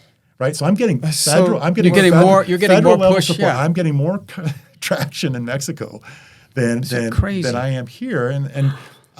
And I'll say something else. There's another truth that I speak, or it's my truth, right? If you ask an average American, hey, who's responsible for the drug problem? Oh, they'll say the cartels or the corruption or whatever. If you go to Mexico and you ask somebody in Mexico, hey, who's responsible for all the drug violence? The Americans, They're going to say buyers. the American drug buyers. Right. Like everybody in Mexico Stop gets it. buying and we don't have to deal with it. So I go into Mexico and I say that. And I say, yeah, absolutely. It's people in my country who are paying for all that violence that you have to live. And I said, and I tell people this, even though I've never bought an illegal drug, and I never will, I feel personally responsible as an American citizen for what our country's doing to theirs. Yeah, and Mexico needs to do a lot more. I'm not giving them any slack. They need to keep fighting and fight harder. But we don't even have the conversation about reducing drug consumption here. No. Any conversation we have, guys, is about treatment, recovery, which is all incredible. We need lots more of that. But if we're not going to stop every new generation from running into the addiction path, how can we ever hope to get out of this? Well, the only way to do it is to change society and change the way kids. Change our culture. Change our culture. Yes, that's what I mean. Change the culture, the way people look at drugs. So instead of the kid going, "Hey, I got some rainbow fentanyl. I got these pills," that kid gets ostracized from the other kids and go, "Don't talk to that kid," or, instead of saying, "Oh, who has the drugs?" That's a popular kid. He has to be the I unpopular don't know. kid. Seems like a really hard thing to solve. Well, how many kids do you have to reach? I've reached 200,000 kids. How many kids do I have to have helped to make it worth the trouble? I was in Mexico. I was All at of this, them. Well, they need more of you. okay. So there's people tell me to my face prevention and education doesn't work, which really pisses me off. And I'm like, okay, explain. And well, they can't because it's just something they've heard. Right. They actually haven't thought about it. They go, we all know it doesn't work. DARE didn't work. I'm like, well, I'm not DARE. You cannot measure it like that. They're so stupid. But it's even your definitions, right? So I would say to people, like, what do you mean by working? And I'm like, so do you think I get every kid to stop using drugs or never use drugs in my presentations? Of course not, right? I hope for some of that. But every single child who leaves my assemblies knows way more about the consequences of drug abuse than they did before. Isn't that a win? 100%. Empowering the kids with information? So Got to do it. I think that this whole drug abuse or drug prevention campaign has to be at the same level that they used for cigarettes. So you used to have the Marlboro guy on TV smoking a cigarette, and it was really cool. And even if you watch some of the movies in the 80s, people were smoking in the office. And now it's such a stigma to smoke a cigarette. Even everybody goes, oh, they're smoking. Well, that's a good point. It has to be to that degree. But when you smell weed, no one says anything. No, Well, that's a different. Well, no, but what you guys are saying is completely true. In 1960, roughly, that's when the U.S. decided to start taking youth smoking seriously. And if you look at the stats, it was crazy. It's like half our teenagers smoked, at least occasionally, in 1960. It was just this really big habit in the youth. And if you had told somebody, an average American in 1960, hey, we're going to get kids in America to stop smoking, they would have laughed at you. Right. They would have said, that's ridiculous. That's just something kids do. Right. But you know what? Over the next 30, 40 years, we all got it growing up. We were taught this is what smoking does to you. And eventually, we got to a place where we almost eradicated cigarette smoking in our youth. Well, the tobacco companies are very mercenary, bad people. I mean, their business strategy has always been to get kids hooked on nicotine. I use the example in World War II, the tobacco companies, patted themselves on the chest. Hey, we're donating cigarettes to our millions of soldiers and sailors. Oh, yeah.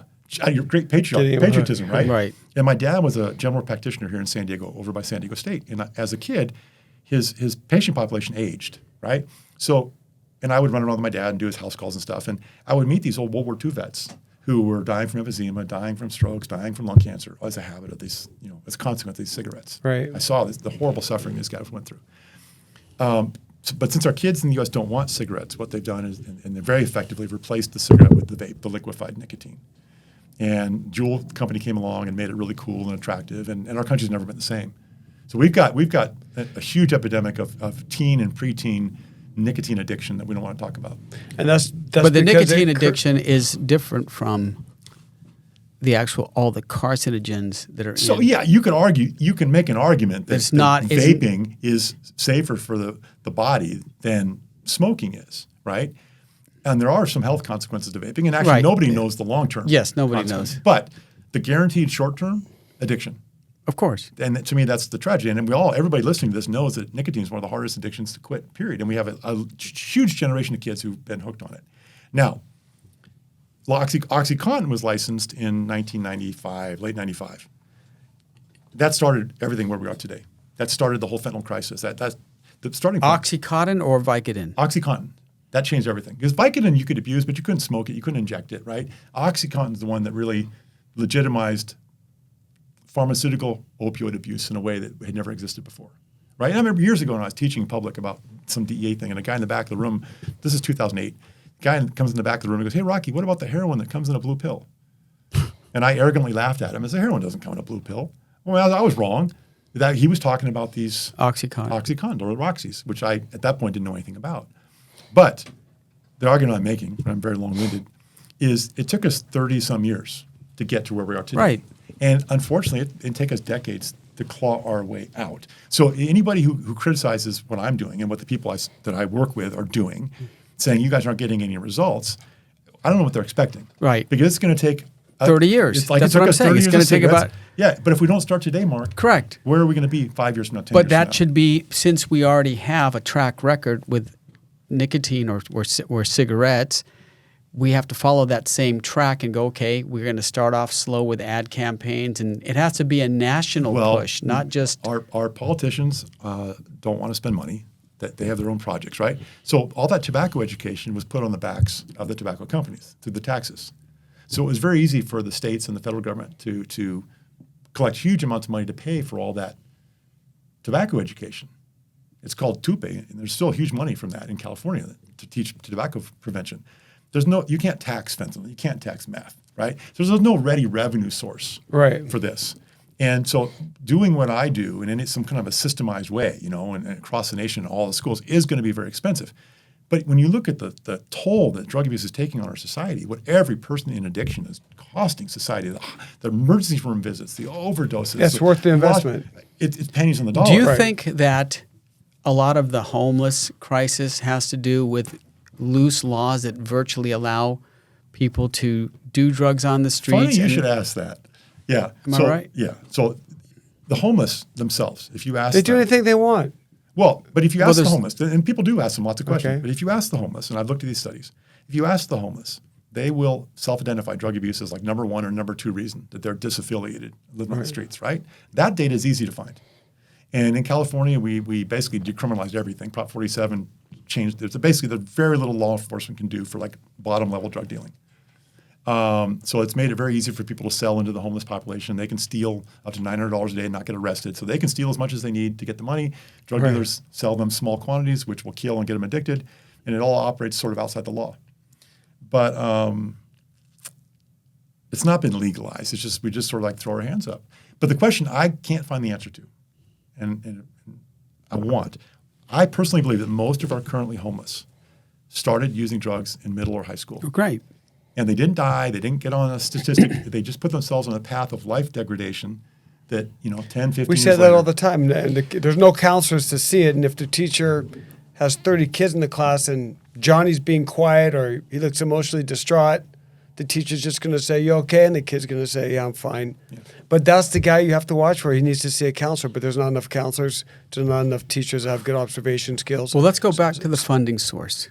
So if based upon those statistics that you're identifying, that the homeless people identify as having substance abuse problems is the number one thing, then why can't the educators access the monies that are given for homeless prevention, which are in the billions and billions of dollars for their drug abuse campaign?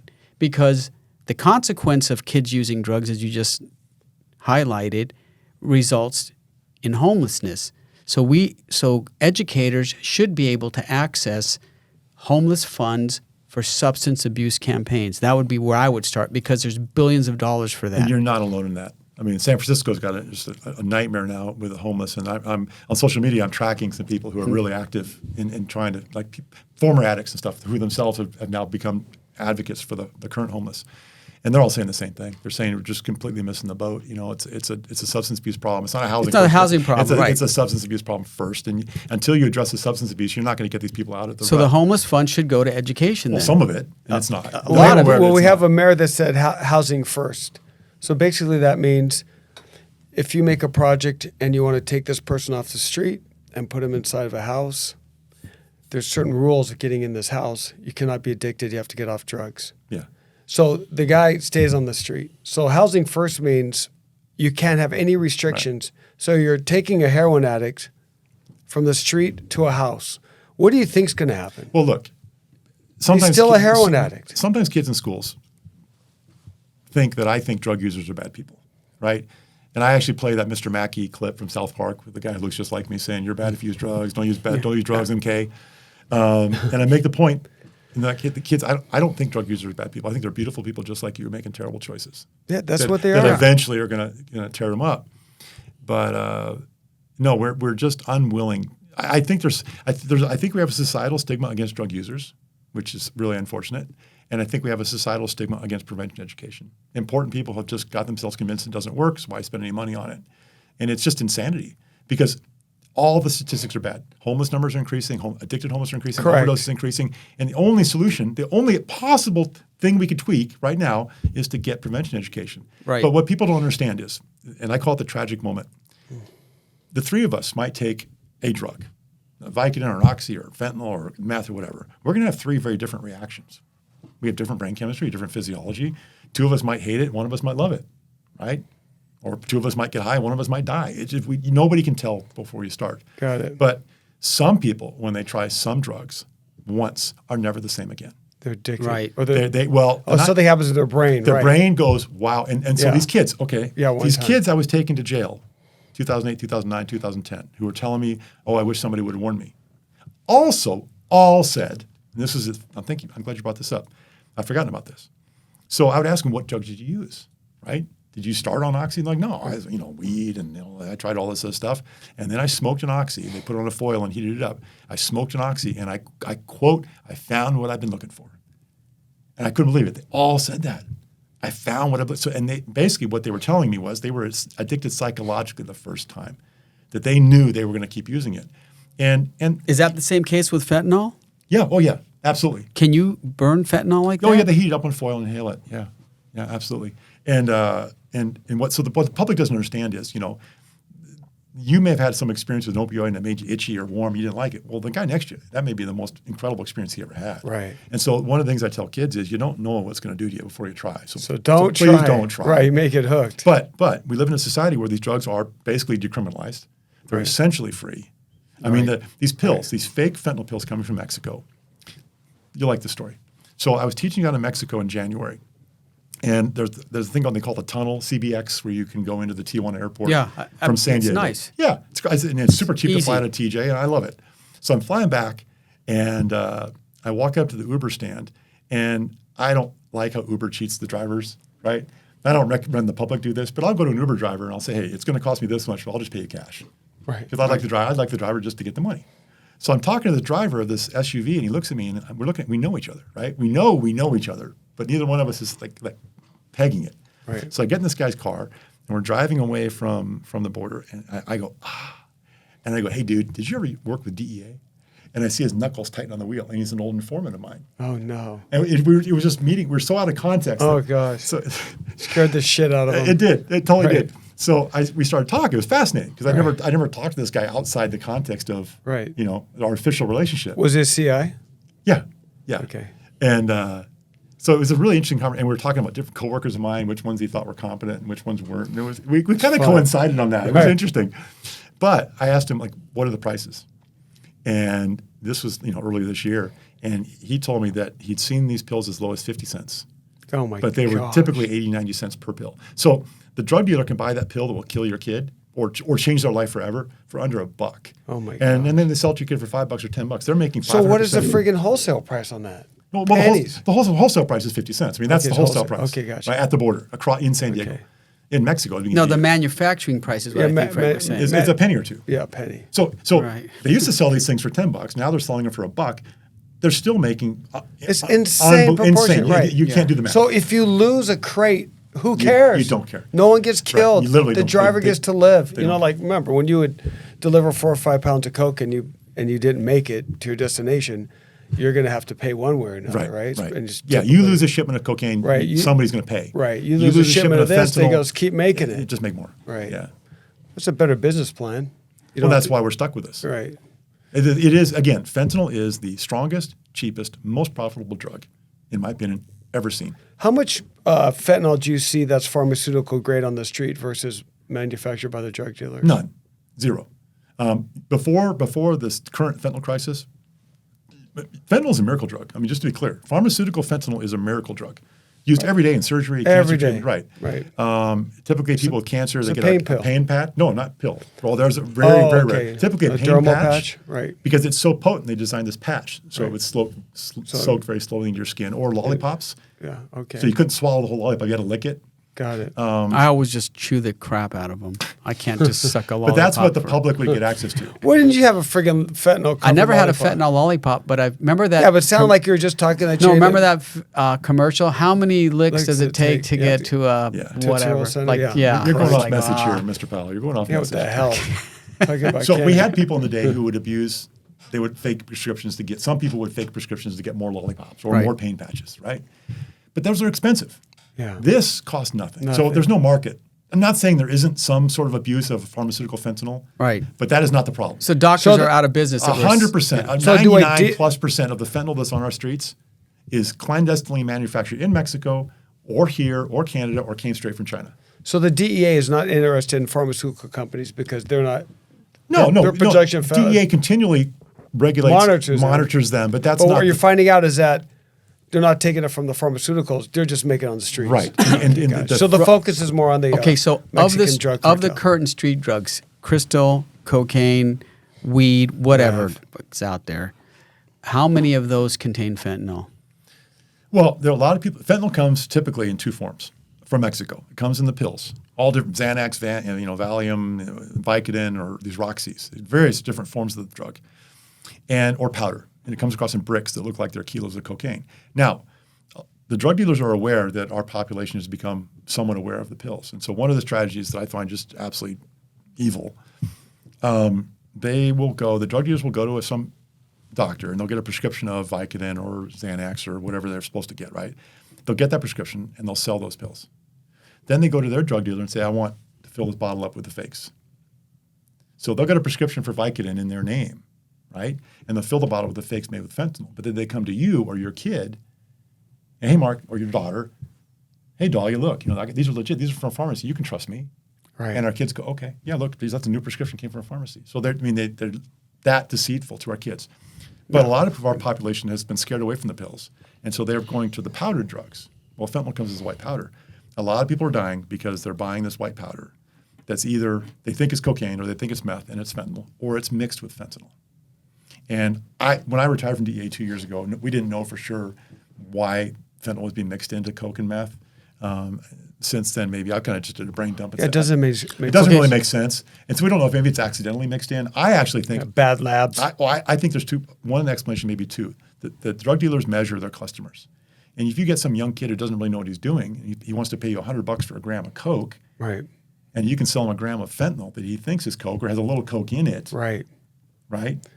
And you're going to make it $100 on something that course. cost you 50 cents. Call it whatever you want. Yes, and or It's a pound of coke. yeah, It's not. or people buy it and they find it, or somebody sells it, doesn't even know what it is. They just look at, oh, it looks like meth coke, and so they die because they don't know what they're doing. So I've heard that kids, infants, toddlers, crawling on the carpet have been exposed to fentanyl and have died. Is that Well, people is are that true? there's Folklore. There's a lot of paranoia Maybe. about fentanyl, right? And when it first showed up, we were panicking about it'll like jump off the table and kill you. It won't, right? And when I tell people, don't panic. If it's there, treat it like a dangerous substance. Put on gloves, put on a breath mask if you can, put on glasses, but you don't have to decontaminate your home. And call an expert if you want, but it's not Ebola that's going to jump off and kill your whole family. Just leave it as it is and clean it up carefully. The fentanyl that comes in from Mexico today is not 100% pure. I'm told the powders was 10%. Now the potency is climbing towards 20, which is really scary. And the pills are just a few percentage potent. So typically just touching the fentanyl is you're certainly not getting an overdose. Now I think some people can get an exposure, and I think we make that mistake. Like some of our law enforcement officers, they'll be arresting somebody or they'll be searching a home and they have an effect on fentanyl. And all these experts tell me, well, that's not possible. They can't be exposed to it. Well, you don't know what it was. You don't know how much they got in their system. Right. But it's not an overdose, right? Feeling dizzy because you're It's not an exposed to it, overdose. you're not dying Gotcha. from it, right? No CPR involved. Yeah, I'm sure a lot of cops, I've seen that on YouTube and shows where they have a cop arresting someone. I remember it was specifically a sheriff, and he starts to go like, oh my God, something happened. I don't know if that guy was faking it or not. Well, but it looked like he had some type of reaction. Yeah, and at some of the cases, it could be a psychological thing. I think there's some very legitimate cases. There's one in particular that I'm aware of. Because you hear like 3 grams of it, or not grams, but well, if you inhale, if it's on your skin, it's hard for it to go through your skin. Fentanyl does not absorb well. But if you have a cut, right, or if you touch a mucous membrane in your mouth or your nose, or it gets in your eyes, so it can get in the body very quickly. if you breathe it in. So if you're searching somebody and you pat them down in some of the powder and you breathe it in and you've never been exposed to it, to me it's not unthinkable that you could have a reaction. You could feel some effect. Wow. But there's a lot of paranoia that's really uncalled I got a for. cop question that people ask, so I'll ask you. When you're in undercover, DEA, and you're an officer, and you're in a situation where someone pulls out a bunch of lines of cocaine and just goes, here, do a line, basically testing you, or weed or whatever, could you do a line? No, I never would. No. I mean, Could you without getting in trouble from the DEA? If someone were threatening to murder me or something, if I Right. didn't, well, I'd have to make a decision, right? Right. But you know, and Has that ever happened to you? No, not me. Okay. And Has it happened to anyone you know? oh, it has happened to people. And what do they do? Like training days. Right. I want to know. Most of them, you know, like I said, the higher level people we're going after don't use it. This is the great tragic irony, right? The cartels in Mexico Don't get higher and they help don't. supply. They won't work with people who use it. People don't get that. They glorify it. Can't trust them. Right. You're not reliable. Of course. Can't rely on I mean, if there's one business in the world where you're going to hire reliable people, Yeah. if you're a drug cartel. Right. I mean, my God, they're handling millions or billions of dollars in product and business, and you're not going to trust somebody who's a user. You think they have an HR department? They do, Yeah. actually. They do. They have medical insurance. They have pension funds. You got to Oh, put in yeah. your application. Oh no! Wow. Oh no! Probably pretty good at it. but I So wouldn't do it. so the typical undercover guys, and I'm not an undercover expert. That was not my strength. I had to do a little bit of it. I was never Do you have to take comfortable doing acting it. lessons? No, but there were guys who loved it. I mean, there were guys who were incredible. They would How much do- weapons can they carry? They'd go full bore? Just would they pack? I didn't carry a weapon when I was undercover. I had guys protecting me. I had friends who did, who could carry it off. One very good friend of mine was in Cleveland, and he did a bunch of big white guy, looked like a biker. But he was doing undercover, and one of his deals, he was buying dope from some really, really bad gangster guy in Cleveland, which has really bad gangsters. And they go meet, and the guy comes up, and he pats my friend down. He goes, give me a hug. And he's patting him down and finds my friend's gun. So my friend pats him down and finds his. Okay, we're good. Right, exactly. I mean, it's funny. You're drug dealers. You should be Yeah, packing. exactly. Okay, we're good. Yeah. And they did a drug deal. Right. No, and that scenario has happened, but typically it That's more in doesn't. Hollywood, right? Yeah, and I think most undercovers would probably say like, "Screw you, dude. I'm here to buy. I'm not here to use your product. I'm not going to do it." Have you ever been in a gun battle? No, thank goodness. Good. Yeah, there was a plane in Bolivia that came in from Brazil to pick up a bunch of coke and was trying to take off, and I might have had to. do some Yeah, business. do I something. I don't know. I might have Yeah. had to do something. Look at the to tires. prevent it from taking off again. Exactly. But no, and something else people don't understand. If there's a shooting, it's because we made a mistake. Right. Right. Yeah, And so exactly. we're actually, DEA is very good at what it does. They train us well. We learn well from other agents. And so the vast, vast majority of our cases, like 99.9%, Right. there's no shootings because we did our job well. Correct. It's We like plan- Secret Service. Now, They always, this they is- always go before the person comes in. So in San Diego, we have multiple law enforcement agencies, as with all over the country, and every single police department has their own narcotics unit. So how does the DEA supersede or Work together? How does that whole thing So work out? DEA was really innovative, and when it was created, they created a narcotic task force because the guys in charge realized we need to leverage. So San Diego actually, they're about to celebrate their 50th anniversary, but DEA brings in local detectives, San Diego Sheriff, San Diego PD, National City, Chula Vista, El Cajon, La Mesa, Oceanside, Carlsbad, everybody sends detectives to the centralized task force. And so if there's any kind of investigation in El Cajon that has a connection to Carlsbad, we've got a Carlsbad guy, right? And then DEA pays those guys, pays for their cars, their phones, their travel. So it empowers these local agencies that aren't resource rich to tap into all of DEA's resources. That's good. So, and that's everywhere. We don't work anywhere in the country that I'm aware of without that type of arrangement. Now, San Diego PD has a bunch of detectives in the Narcotics Task Force. Right. One of my good friends is a sergeant in charge of one. They also have a street team Right. at San Diego PD. And the street team is more focused on that lower level, dealing in the homeless population, dealing in the schools and stuff. The higher level stuff typically moves into the Narcotic Task Force with DEA because DEA has the deep pockets to pay for the travel and pay for undercover work. So and you stuff. communicate with each other. Constantly. Okay. Oh, no, constantly. Like, hey, we're going to do a drug raid. We just want to let you guys know. Here's what we're doing. No, well, we have systems to prevent. It's called blue on blue. We have systems to prevent that, Yeah. where you have two groups of cops Exactly, thinking the same- others are drug dealers. Exactly. Yeah, that used to happen. So I'll ask you something. Since you've been with the DA for over 30 years, what do you think is the solution for this drugs to coming over? How do we really stop it? Because you said they can't measure it.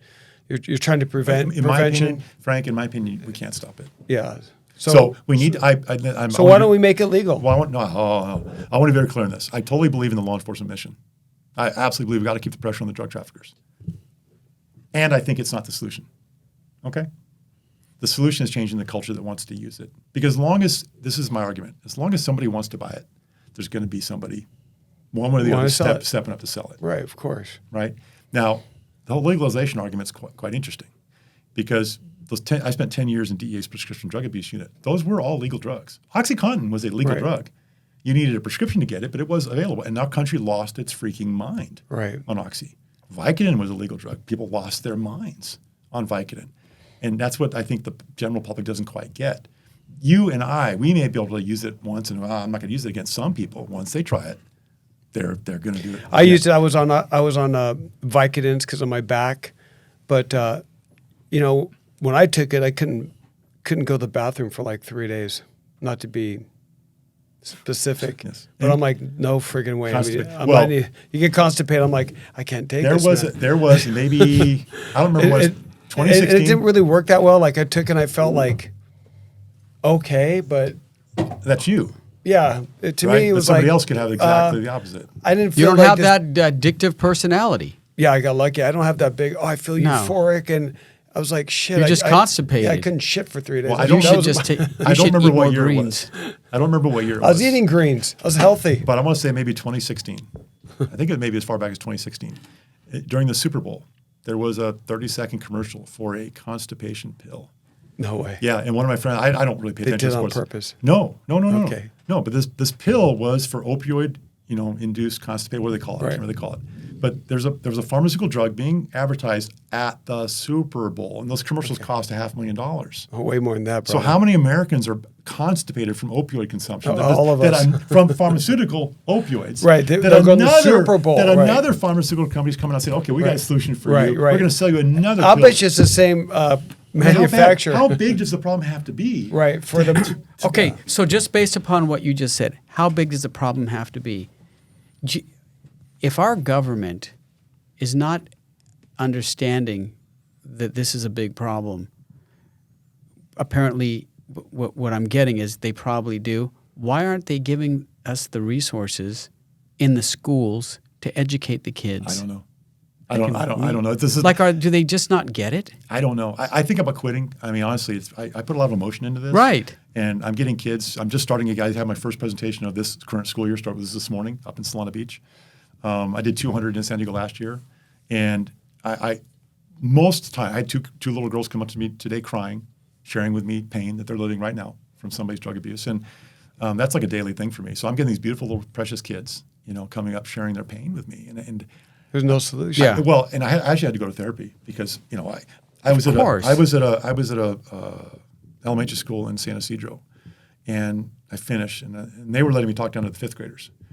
And this little girl, a bunch of kids came up, and these little kids will come to talk to me, right? Shake my hand or tell me some story. And then there's kids who come up, but they wait. They lay back. Those are the ones that really want to talk I to have you. learned to harden my heart. It sucks. I see them, and I'm like, oh, no. Yeah, here they it wait comes. for all the other kids. Yeah. They come up Here and it share comes. some nightmare story with me, right? Well, I'm a cop. I'm a fix-it guy. Right. Like, I'm going to go fix that problem Yeah. right now. So this Arrest the beautiful, parents. or maybe arrest her, yeah. So this little 11-year-old girl comes up to me, and she wants to hug me, so I hug her, and she whispers, "Thank you." And I said, "Why are you thanking me?" And she goes, "You taught me the abuse isn't my fault; it's the beer's fault." And she shared with me that her father's, currently abusive. And the school officials were on the other side of the room, and they were watching her. And you're like, give me your address. My thought was, Yeah. where does he park his car? Right. Right. Where's he live? Because I want to go have talk Right. with Dad, like right now. Like Yeah. I'm free right now. Right. Well, I can't do that. Right? I have that instinct. But Of course, I you can't want do to it. kick the guy's I ass. want to kick the guy's ass.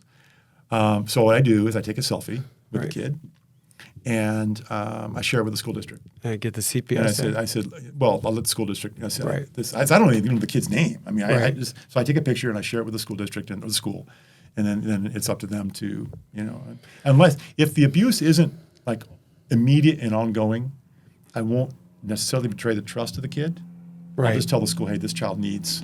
But in that Some scenario attention. where it's ongoing abuse, the kid told them, Right now. then it's like, oh no, she needs help right now. Another girl in San Ysidro, another San Ysidro school, little girl comes up to me crying, beautiful child. And she goes, I have a brain tumor and my stepdad won't stop smoking weed around me. So this little 11-year-old girl knows that their stepdad's weed smoking is harmful for her, has asked him to stop, and he won't stop. Yeah, I mean, you hear these Where does stories. that guy go park his car, please? Yeah. Right? That's so when I fun. wish you can just go and take care of them. Well, there's other countries That do like that. Singapore Yeah, you just and the die. Philippines. The president of the Philippines just said, "Hey, it's open season on drug dealers." Yeah, I'm not advocating for that either. I'm advocating for a slow. No, but he did. He got gave rid of 'em. permission for the I public know. to shoot and drug dealers. And anybody that compares our culture to anywhere else in the world is missing the boat. We're unique. This is, Why can't we get ideas from other countries? You're one of those guys? We're the best? We're blowing it on no, so many I'm levels. not saying we're the best. I'm just saying we have cultural We're dynamics. the worst. We're not the We have worst either. People still want to come here. Wait, hold on a second. I'm not talking about people want to come here. I'm talking about statistics. Oh yeah. Who has a bigger drug addiction in their nobody. country? We do. We're Nobody. Number one. Who has a bigger murder rate without a war? Well, one of the things I do in I my think- presentations, I show pictures of my talks around the world. And one of my talks, I got a picture of this cool group of young guys in Honduras. And one of my trips to Honduras, I was talking to these really poor schools. And there's a group of teenage guys talking, yakking it up. So I'm like, oh, I want to go talk to them. I walk over, they see me coming, they all turn their backs on me. Very rude. They didn't want to talk to the old white guy. So I walk up, and in Spanish, I say, ¿Cuántos de ustedes han soñado con vivir en Estados Unidos? How many of you guys have dreamed of living in the United States? Whoop, everybody turns around. Because they all, right? They want Right. to talk about that. And because that's the reality. If you're currently in Honduras and your family doesn't have money or influence, you're not going to have it. There is zero social mobility. And so these kids all do have the dream of living somewhere like the U.S., where they might actually have opportunity. That's why so many kids are getting on trains and walking across Mexico. Right. So, but I'm talking to these kids, and once they relaxed and once we're talking, and I had shown them the same exact presentation I show in the U.S. of all these, I show videos and pictures of all these kids that died.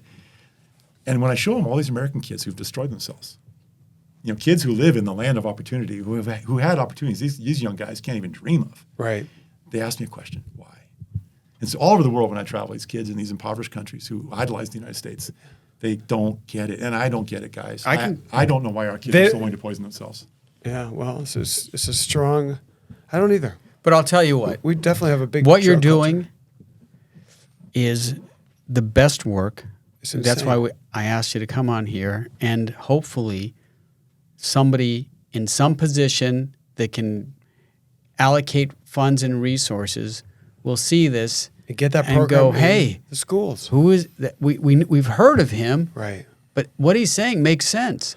This is crazy. Rocky's has a unique way of getting into the minds of young people. And typically when you have a guest speaker at a junior high school or an elementary school, you cannot keep their attention for over 5 seconds. However, if you watch his shows, I mean, they're almost like concerts. All Yeah. these kids are there. And you can drop a needle on the ground and hear it. For some reason, you have the ability to get their 500 attention. kids. It's insane. You could put anyone else out there and you're not going to keep that attention. Well, So that's how much drugs is impacting, because all these kids yes. have their secret lives, they have their private lives, and it's affecting everyone. It can be a multi-billion-dollar industry without it going everywhere in every household, and everyone has a problem with it. Whether it's your parents on pharmaceutical prescription, you're going to have side effects. Or if they're taking illegal drugs, you're going to have side effects. Or drinking. Or drinking. And these kids, when you're a kid, you're in prison. You can't say anything because you're living under the house of your parents. So that was unique what I saw. The way you can get in the minds of these kids is very influential, and they're craving it. They're like, oh my God, this guy finally relates. So why aren't they funding it? Right. Well, one thing I want to point out, there's many social problems we're fighting with right now, but drug abuse for me is the one that cuts everybody. Right. Nobody is safe. Doesn't matter where you live, what Nobody's your safe. ethnic background is, Right. how much money you make, Yep. how educated you are. There's not another social. You can move to certain places and escape from the violence. Yeah. Right? You can be super helicopter parent and protect your kids from certain types of influence, but drugs cuts through it all. Yeah. Nobody is safe, and we're not doing the most basic stuff. But the biggest audience I had was 2,000 students at Torrey Pines High School. The whole student body, well, like 3/4 of the student body, very privileged, argumentatively very arrogant kids. It's an interesting place up there. You can see the difference when you go to different Oh, schools. I've done Right away? I can right away measure Yeah. what a school climate. I can measure the receptiveness of the kids or Right. lack of it. Right. And but a friend of mine taught there for decades, and he took a picture, and all the I'm in the middle of the gym, very small guy with this huge horde of kids, and he said, "Rocky, I've never seen these kids off their phones listening to anybody." Right. That's what I'm talking about. Yeah, and so I make the joke, well, that's because I'm so beautiful and such a great, speaker, right? No, it's because those kids are desperate and hungry for information, and because of my history and my life history and all that, they see me as a credible presenter, and that's the thing. I think that's why this works for me. I'm authentic. I'm not. There has to be some program. I mean, maybe we just don't know about it, because if you're teaching your kids in third or fourth grade that the identity of your gender, specific, you could be a girl, you could be a boy, you can like a girl, you can like a boy, all that's integrated in the school system. So why isn't it the same at that age, that important issue that they're trying to say? That's what I'm saying. For drugs. That's what I just said. Right, because there's going to be Who more, knows? and I don't know the stats, but I could probably put a good bet on it. There's more people that drug affects overall their life than being Than whether or gender not you're going to be dysphoria than or- gender dysphoria or any other thing. Drugs affects But everyone. let me ask Rocky this question. So when I was on the County Board of Education, I pushed really hard to get Narcan in the school. Now, and it was Narcan is the opioid reversal medication. In case you're suffering from a overdose, you can spray this mist in your It's like nose. Dristan. Yeah. So, Reverts. and I could not believe just how much bullshit I was getting from everybody, Resistance. from the top down. I'm like, hey, this is going to save a kid's life. Right, and it's well, easy. how do we get it in there? Should the nurse? So they go, we'll give it to the nurse and we'll give it to the vice principal. I go, what if somebody's overdosing in the bathroom? I mean, so anyways, it finally became an over-the-counter medication. But some people are saying that that's a bad thing because now kids are carrying Narcan with them, and in case they overdose, They don't care. They're like, hey, now I have my safety net. Well, I can tell you, I actually know about this. So, Okay, yeah. right, that's why I'm asking you. The county office did a lot of great work. Keep your cup of waters. And almost every school in San Diego, I think, has Narcan now on campus. Correct. In some form. Maybe just one. Yeah, do you know why? It's because of him. Yes, yeah, and then Because I was there when he started it, right, and years after ago. and there's still very good people that I work with who are pushing that and make it very easy for schools, to get it. Fortunately, it's very rarely used, right? Because kids aren't typically bringing fentanyl to school, but the schools have it, right? But everything has a negative consequence. Nothing, you can't do anything in society without some kind of Right, negative right. Pushback in the other direction, and we've made a big move to really make it easy to get Narcan We're getting water here. in the population. I forgot to grab water, man. Like, such bad cotton. Listen to mouth. this. I can knit a sweater. Yeah. Are these Bud Lights? Just kidding. We're having a beer while we're doing this. I'm out of here. Costco bubble water. You guys are corrupt hypocrites. It's the best. It's Kirkland. So Whatever. I was in high school, teaching in a high school in Bakersfield. Bakersfield's got some problems. They've got some challenges, gang problems. You always hear about Bakersfield having problems. What's going on? I don't What's know. going on with them? Just the it the heat? I was in a tough school. And it was tough. You could tell. I could tell this is a tough audience. Tough crowd. So I did I did 4 assemblies. I think I did 4 grade levels, and kids were great. And the kids, initially, 1,000 kids show up in a gym. None of them want to be there when I start. Right? right. That's the thing. Yeah, they're drug like, assembly. They're like, what do we have oh now? my god, Yeah, no. what now? But within 5-10 minutes, I've got most of them listening, and by the end, they're like, oh, okay, that was interesting. I learned something here. But after my assemblies, this kid came to the school drug counselor. Bakersfield has dedicated drug counselors in the school, which is amazing. That's good. We don't typically have that in San Diego. Shout out for Baker School Shout District. out for the Bakersfield School District, Yeah. absolutely. Kern County. So this kid comes to the drug counselor and says, can I talk to you? And the drug counselor says, well, can Rocky sit in? The guy says, yeah. 16-year-old gangster, 16-year-old Hispanic gang member. And he explains that recently his friend in the gang had gotten murdered, and this kid had chosen to use fentanyl to medicate his grief for his self-medicating. Yeah. And the counselor and I go, well, dude, aren't you worried about the overdose? And do you know about Narcan? And the kid goes, yeah, we call that designated driver. And I go, what? And he explained to me, he's the first one that explained to me, so they know fentanyl's dangerous. Right. So when they're going to use it, they'll give Narcan to one of the kids. Who's not using? Who's the designated driver. Right. And then the other kids use it thinking that that's the safe way to use. What they don't understand with fentanyl, a dose of Narcan used to work on people with heroin. Right. Fentanyl is 50 times stronger. So there are multiple cases now, my friends tell me, where people are being Narcan 6, 7, 8 times. Right. And the Narcan temporarily stops the overdose. But then it when Narcan reverts. wears off and the overdose comes Yeah, you got to back. get them to the hospital. Yeah. And so having one Narcan for 2 or 3 people is it's you might as well not have it. Right. But giving the kids the Narcan without the education about the limitations of Right. Narcan is one of the unfortunate downsides. I'm a big So Narcan what are you guys doing? advocate. Yeah, but what are we doing about that? Well, I'm out teaching. I'm out teaching. Right? I'm doing what I can to get. You know, the I think information about in front that of the because I have kids. Narcan in my car, not because I hang out with people that are doing those drugs, but I have teenage kids, and I never know like if I'm going to go to a party or do Well, something. I was at the middle school this morning, and a little girl came up crying after my assembly, and she comes from a druggy environment, Solana Beach, but she comes from a problematic home, and she said that one of her friends just gave her some candy, and so she's taking the candy, and then she asked her friend, "Well, where'd you get it?" And she goes, "Well, I got it from this other kid who didn't want it," and this little 12-year-old says she spit it out. What was Smart. the candy?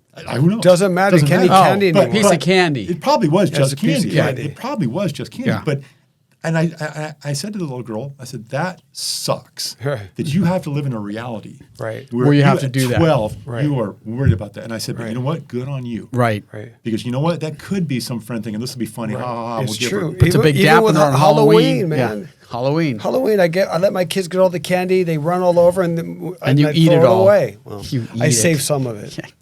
Can you I even don't- do Halloween? You can even take candy from people's homes anymore? Yeah, It just yeah. seems risky. No, there's a lot of people that do Halloweens. if it's packaged. Let's and- keep that. You never Yeah. know, but let's keep that tradition going. Well, it's not the business plan of the people were freaking out last Halloween about the rainbow fentanyl, the multicolored fentanyl, Right. and people were freaking out that kids were going to get it. It is not the business plan of a drug trafficker to give kill away their people. drugs to your kids on Halloween. Right. Right. The rainbow colored fentanyl for me is much more dangerous. It's done on purpose. It's done as marketing because the drug dealers know if the pill looks pretty, then the kids are more likely to believe it's safe. But I worry about the children of the people who use it because when they pass out and the pills fall on the ground or they're left on the nightstand, the little kids are going to come in and think it's candy. Can you believe how sick you have to be to create drugs that look like candy just to get kids high? I mean, that is just like one evil plan right there. Yeah. And You know, it the looks like candy. The government right now is talking about going to war with the drug cartel. You hear about this, though? Chatter? Declaring them terrorist Yeah. organization. And I have a lot of thoughts about that. I think that's Yeah. kind of opening a Pandora's box. Yeah, I'm thinking the same. But Never even ending before war. we get there, if we went to war with ISIS correctly, right? Yeah, we ISIS wa- needed to be addressed, and ISIS was going to grow if we didn't address it. So we did militarily. But if we did find occasional Americans who were funding ISIS, and we treated them like terrorist financiers. The cartels, where are they getting their money? All of the cartel financing is coming from millions of Americans Right. buying their drugs One- from a local yeah. drug dealer. So are we gonna make- How are you talking? How can logically? How can you talk about going to war with the cartels when there are millions of Americans who are funding those cartels without dealing with that first? Then they I'm would not- be enemy. I'm not saying I'm not an expert. I can't say we should go to war or not in the cartels. I think it's really more dangerous than maybe they might think it is. But it's not even logical to try to do that until we've taken our own drug consuming population seriously. Well, based upon that, if you declare that the cartels are terrorist organizations and then you're a drug dealer in the United States, you're typically sponsoring terrorism. So you could be arrested under those terrorism laws. Well, yes. I don't know that we're ready. See, our But that's society's what I'm got- saying. But we've got That's how got it some leads. conflicts. I don't We think have- they want to arrest people anymore for nonviolent drug dealers. Well, that's the thing. The Right. society's decided Society that it's not, turned around. They don't. They it's let not them out. violent. Yeah. That's what that law was. If you have a nonviolent crime, why should we put you in prison? Go on the streets. So the cops, everyone's frustrated. Well, there's an interesting. So there's two thoughts, right? If you did declare them a terrorist organization, there's certainly the military option, which is what some people are talking about, which I think is not something we want to unleash. There's as bad as it is, we don't have bombings. I mean, these cartels. ISIS did not have thousands of ISIS soldiers across American cities. The cartels have thousands of their soldiers in all of our cities, controlling and In the distributing- United States. Yes, absolutely, controlling and distributing the drug distribution. So if I don't personally believe that some cartel guy in Mexico is going to be too happy about cruise missiles coming in on his hacienda Right. and not tell his guys here, you know what? Let's go to We're war. going to fight back. Right. It's like that movie Clear and Present Danger when they dropped that bomb on that. Yeah, they're probably weighing it. So it's not just going to war with them. One of the problems in law enforcement is we have to do a lot of work before you can arrest somebody correctly, right? Correctly, right. It takes a lot of time, a lot of resources. That's one of the challenges. There's so many drug dealers, and there's so few cops relatively trying to Right. stop it. That every guy you squash, there's 10 more gophers popping up out of the holes, Correct. right? One of the Smash 'em benefits all. from it's whack-a-mole. One of the possible, putative benefits of declaring these organizations terrorists is all of a sudden we could go after the money. The money. Stop right? the finance. The realtors who launder the money. Now you're not just money laundering. You're a terrorist financier. Right. You're bankers. We take away their travel visas. Their kids can't come to the United States anymore. I mean, there's tons of administrative sanctions that we could just like lightning bolts without some lengthy investigation. Boom, boom, boom, boom.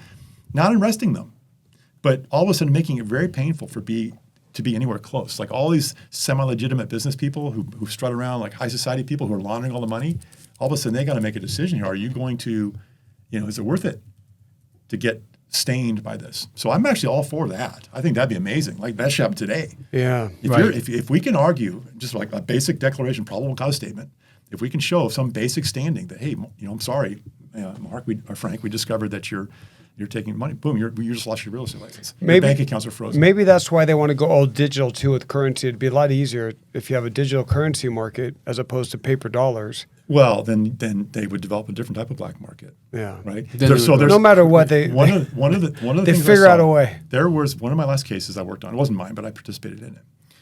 There was a liquor store in San Diego, and these Jamaican guys were in San Diego, and they were buying really kind of junky, like low-grade marijuana that's legal here and nobody's investigating it, and they were boxing it and shipping it back to the East Coast where it's not legalized, and they're making a lot of money, lots of money, and they were taking their profits. The money, the dope was going out in boxes, the cash was coming back in boxes, and they would take that cash to this one liquor store, and the liquor store guy would convert it into these Western Union checks, Got it. right?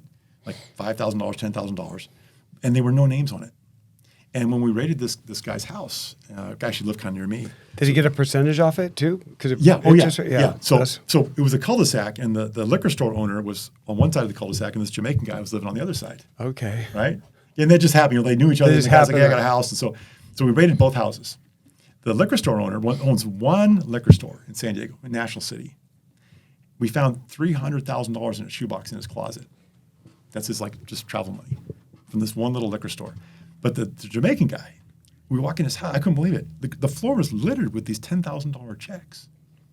They were making so much money. They had these laying around. So what they've done, it's a barter system. So that check is worth $10,000, but it's not made out to anybody. So they trade these. Right. They trade these Got it. checks. You owe somebody $100,000, you send them 10 checks. So you can't, right. And then he hangs on to them, and then he can use those to buy it from somebody else. And then when somebody wants to, then They can, put their name Wow. on they there. put a name in it and they fill it. So the government's going to try and impose this central bank digital currency for whatever reason, but trust me, the criminals are very quickly going to find, and the population that wants their drugs is going to very quickly find a way. How do they think of that stuff? They're smart. They're smarter than we are. And they're more motivated than we are. The Like you profits said, are ridiculous. Drug users aren't bad people. They're just caught up in it, Yeah, and often this is something people find interesting, right? I actually liked many of the drug dealers I arrested on some kind of a personal Very level. charismatic They're people. very they're entrepreneurs. Good salesperson, they're right? charismatic, They love their kids too. Right. And I'd say, screw you, dude, see you in jail. I got no problem. Right.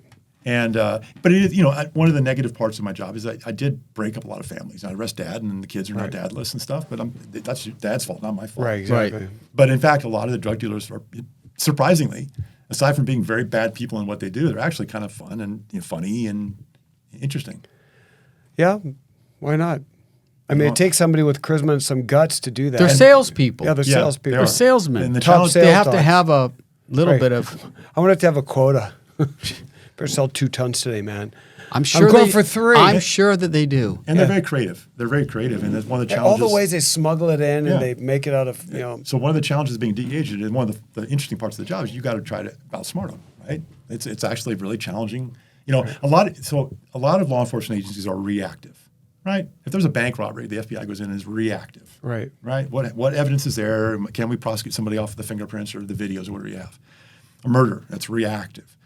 DEA is the kind of crime where we create undercover deals. We create these opportunities to collect the evidence. So if I'm coming after Frank Powell, the drug dealer, and I don't get Frank Powell today. Well, maybe I'll get him tomorrow. I'll get him the day after, right? So it's this cat and mouse game that can actually last for years. Got it. Every time you kind of catch on right after you, and you hide, well, we got to figure out where you are, and we start over again. So it's a different type of criminal investigation. It's. Do you work with the frustrating. ATF ever? Oh yeah.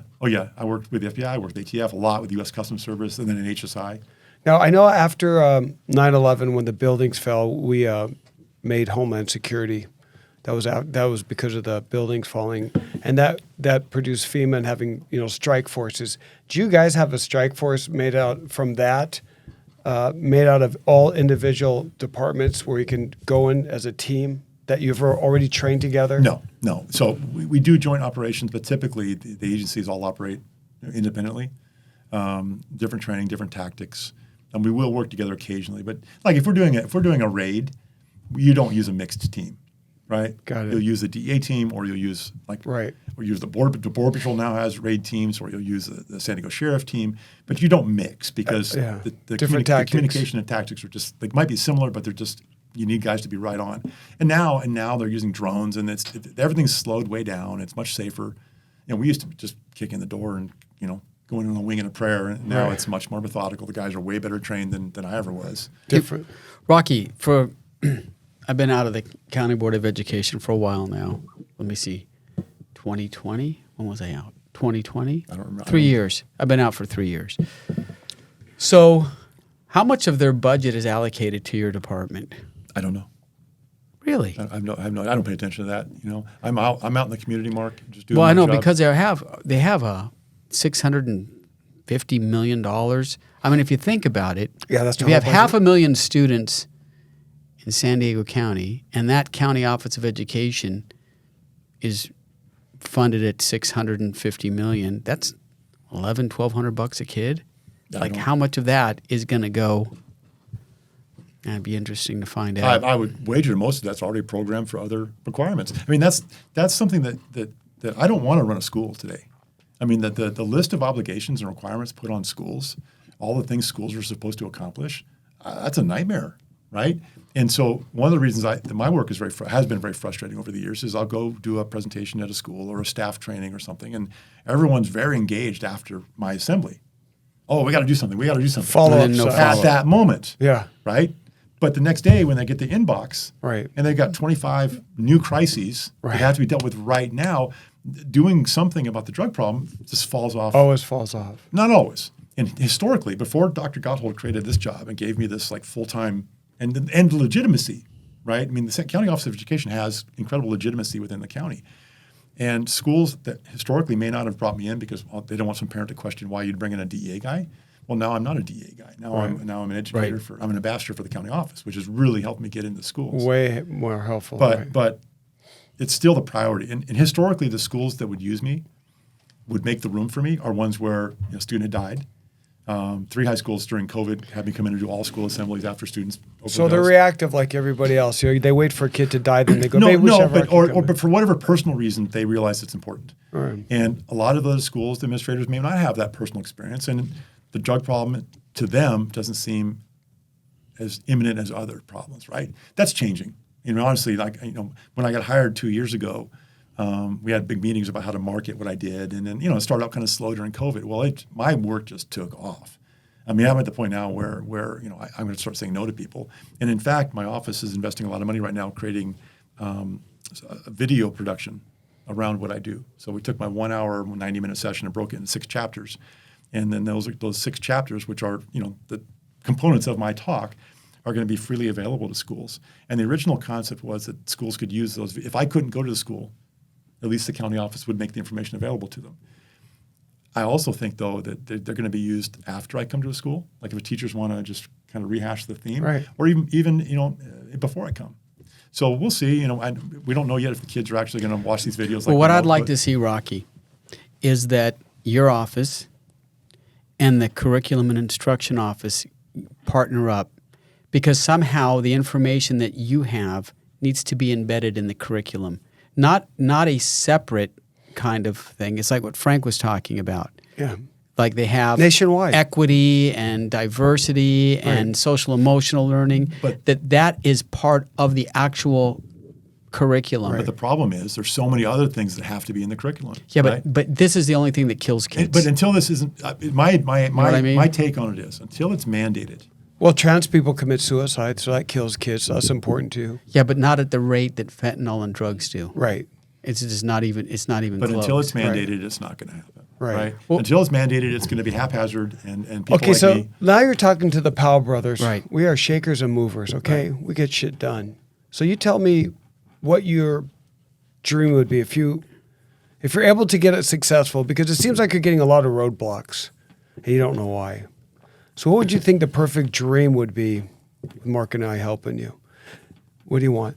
Well, I'd like you to talk to your influential friends, and because influential friends have no influential people. And like I've said several times, I believe until it's mandated, drug education used to be mandated in California. The California Department of Education mandated it and funded it. It's no longer mandated. And this is the insanity, guys.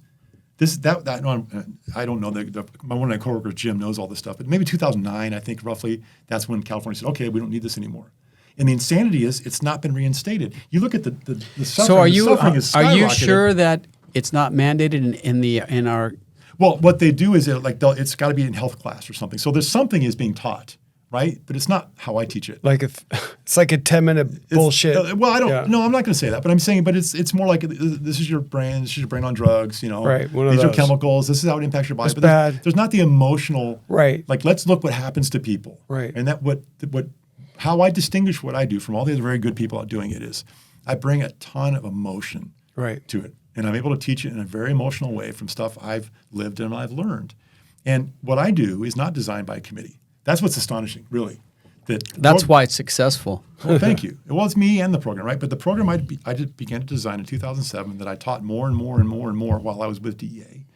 I brought that same content over to the county, and I'm evolving constantly. Like today, the little girl tells me that she had a friend offer her candy and she spit it out. That's in my mind. Like, okay, am I going to incorporate that tomorrow? Right. Gotcha. Right. So I'm able good to. story. I'm able to. I don't have to stick to some kind of a mandated curriculum. And everyone else doing this work. Everyone else doing this work is stuck to Right. like whatever their organization says. This is Right. what you're going to teach. I'm the only lunatic out there that can yell at the kids. You have some flexibility. Honestly, I can yell at the kids. So in a is there school. any way to duplicate you like with other formal retired DEA or ATF? Absolutely. Right. So all these guys who retire have all this experience that spend their whole life fighting against drugs are sitting there, because I know cops, they don't like to retire. They may think they do, and they do have the fishing bullshit for a while, but you got this drive in you still where you just like, you want to do something. I have wondered over the years why I haven't been able to get more people to kind of step up. I don't know why I have this crazy passion for this. Yeah. I mean, this is my purpose, man. And people ask me how long am I going to do it. I'm 56, and I look old, but You don't look. thank You don't look a man. day over 60. Okay, cool. Yeah, exactly. But I tell people, as long as the kids keep listening to me, I'll keep doing it. Yeah. Like literally, if I ever show up in a school and I just can't engage the kids anymore, then that'll be the message. Now, what I hope is that society mandates this soon, and I can ride off in the sunset, right? I hope Right. I'm replaced by something that's much better than what I do. What I find very unique about you, Rocky, when you told me one day and I couldn't believe it, is that you do the same lectures here as you do in Mexico, where you're a DEA agent and the cartel's not killing you. How does that work? Oh, but look, I'm not going to say there's no risk Right. to me doing this, but we talked earlier, it's a business. Right. Right. Does the drug cartel know that you're a teacher? Yeah, they know that. Yeah, and they They're accept not you. going to. Well, Right. Yeah. I don't know what the drug cartels think about me. Right. It might piss them off that there's some ex-DEA guys publicly in Mexico talking about drug abuse. Right. But the drug dealers don't want their kids addicted either. I got you. Right? Right. So honestly, Right. but even beyond that, even if my presence in Mexico severely pisses off some drug trafficker, which Right. it might, killing me is going to change a lot of things for that guy. Right. Right? It's going to get a lot of, I don't want to die. You're more problems dead than Hey, alive. let me ask you- In Bolivia, I learned this, right? In Bolivia, I was foot tall. I stood out. I kind of got over being afraid. I'm not a courageous guy. I mean, I'm kind of a cowardly guy, But I accepted that my killing me doesn't make sense. It's like Osama bin Laden, 6'8", you're going to be seen. Yeah, Six, and so I don't live- 6'4", and people are I don't live with 5'8". paranoia. Right. I go to Mexico. I don't worry about it. And I take faith in the fact that there's no economic benefit and a whole lot of negative to come Right. from. But you somebody also telling said that you had to see a counselor. Why? Well, the counselor was just every day. Because really, so I have three purposes in my talks. The main purpose has always been, reduce the initiation of drug use. Right. That's what I'm Number trying to one. do. If you want to describe Rocky's trying to reduce, Rocky doesn't want to talk to kids who are already in addiction. That's a whole different mess. I'm trying to teach our mass population, true prevention. True primary prevention. Don't start. For the kids who are already using, who aren't in heavy addiction yet, I'm hoping that the kids maybe aren't going to stop smoking weed, but if I can convince them not to try those pills, Right. and to go no further, that's a Right. win for me, right? So try to reduce this initiation.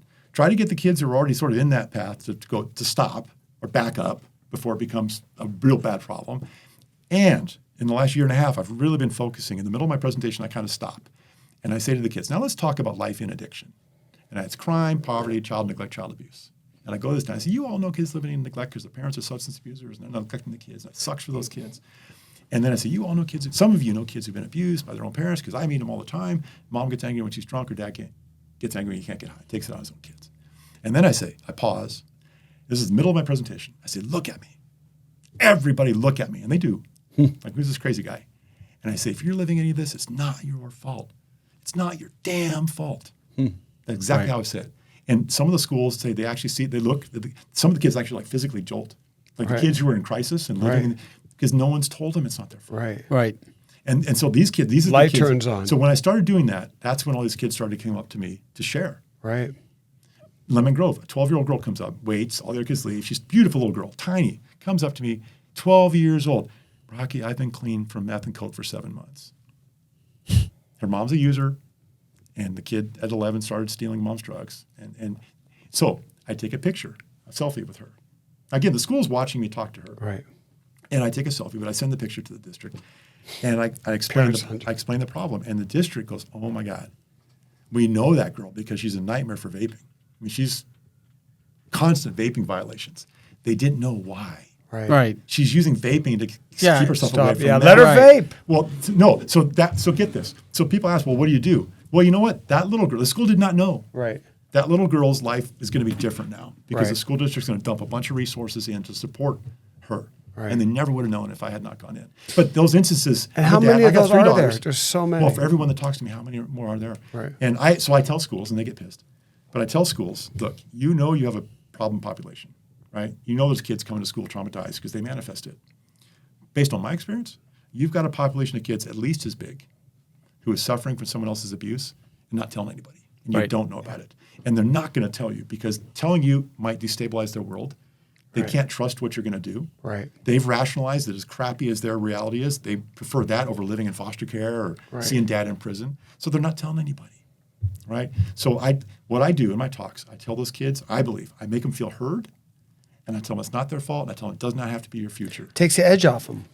Takes the stress off them. And I say it's not your fault. Yeah. Yeah, because a lot of parents, it's because of you I get high, you know. Yeah. Oh, yeah. To their kids. You I'm know? beating you because you're a Rocky, bad kid. one Yes. interesting thing that unbelievable. you're involved with, and I want you, maybe before we end, you can just touch upon this. You're involved with the World Boxing Council. Yeah. And you get to meet some really cool boxers. And in the last episode, we were having a discussion about who was the best all-around boxer ever. Was it Muhammad Ali, George Foreman, Sugar Ray Leonard, Rocky I mean, we're with an Italian guy, Tony Calabrese. We had this really deep conversation because we remember when Ken Norton broke Ali's jaw in San Diego. Like, we were here. But you get to meet the new up-and-coming boxers, and these are badasses that can really fight. So, but what's your involvement with that and as far as your work? Well, it's interesting. The World Boxing Council is one of the 4 sanctioning bodies for boxing, and they have the green belt. Now, I'm not a boxing guy, but I was giving a conference in Mexico City at their Olympic training center 4 years ago. And I'm on stage. The U.S. ambassador was there. Big, they had 500 athletes, 200 coaches, a Mexican Army honor guard for me, a TV channel. It was crazy, this huge event. And the U.S. ambassador was there. So there's 4 of us on stage. Me, the guy that runs this Olympic training center, the ambassador, and then a 4th guy. What were you talking about? It's my same drug program. Okay. So they had invited me to come in and give my program to these athletes. Athletes are as much at risk as anybody else. And very interesting conference. So 10 minutes into it, the U.S. ambassador, Mr. Landau, was like 6'8". About 10 minutes into and all these people are there. This is a huge thing. U.S. ambassadors coming to a drug event. This is huge. This has never happened before. He gets up and walks out. And his whole entourage follows him. And I'm it's stressful. I'm speaking in Spanish. I got TV cameras in front of me.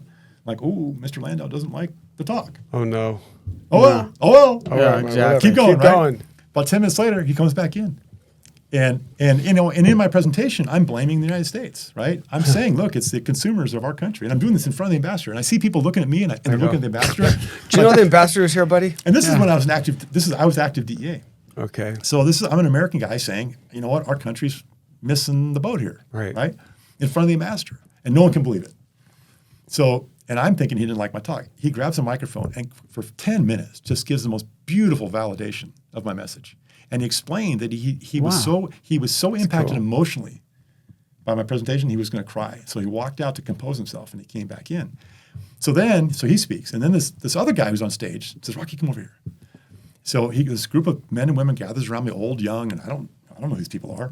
And this small guy takes out of his bag 2 beautiful leather boxing gloves, Cleto Reyes, the fanciest boxing gloves you could have. This Mexican company, Cleto Reyes, and he puts them on me, and they lift my arm up, and everybody's cheering. And this guy grabs a microphone and says, "Rocky has the toughest fight of all. We want to give Rocky the best tools, and these are all boxing world champions." Yeah. And it's Mauricio Suleiman of the World Boxing Council. So we talked afterwards, and we both agreed that 95% of the kids around the world who go into boxing do it to escape from something. Bad home. Bad something. Kids from the Ohio Country Day School and Bishop School aren't running to boxing gyms. Right. It's the kids are trying to escape. Tougher neighborhoods. And the problem is those kids move into boxing trying to get away from problems at home, problems on the street, but that gravitational pull is really strong. So what we talked about was incorporating my work into his world to give the kids who leave the streets into boxing the best tools they have to stay. Yeah. Right. And he's a very, very prominent guy in Mexico. And this most recent trip I went, he's the one that vouched for me with these other authorities. So, yeah, I have this incredible relationship with the World Boxing Council. My favorite boxer is Sugar Ray Leonard, and I got to meet him a year ago. So good. You got to meet him, huh? Really? Yeah. How's he doing?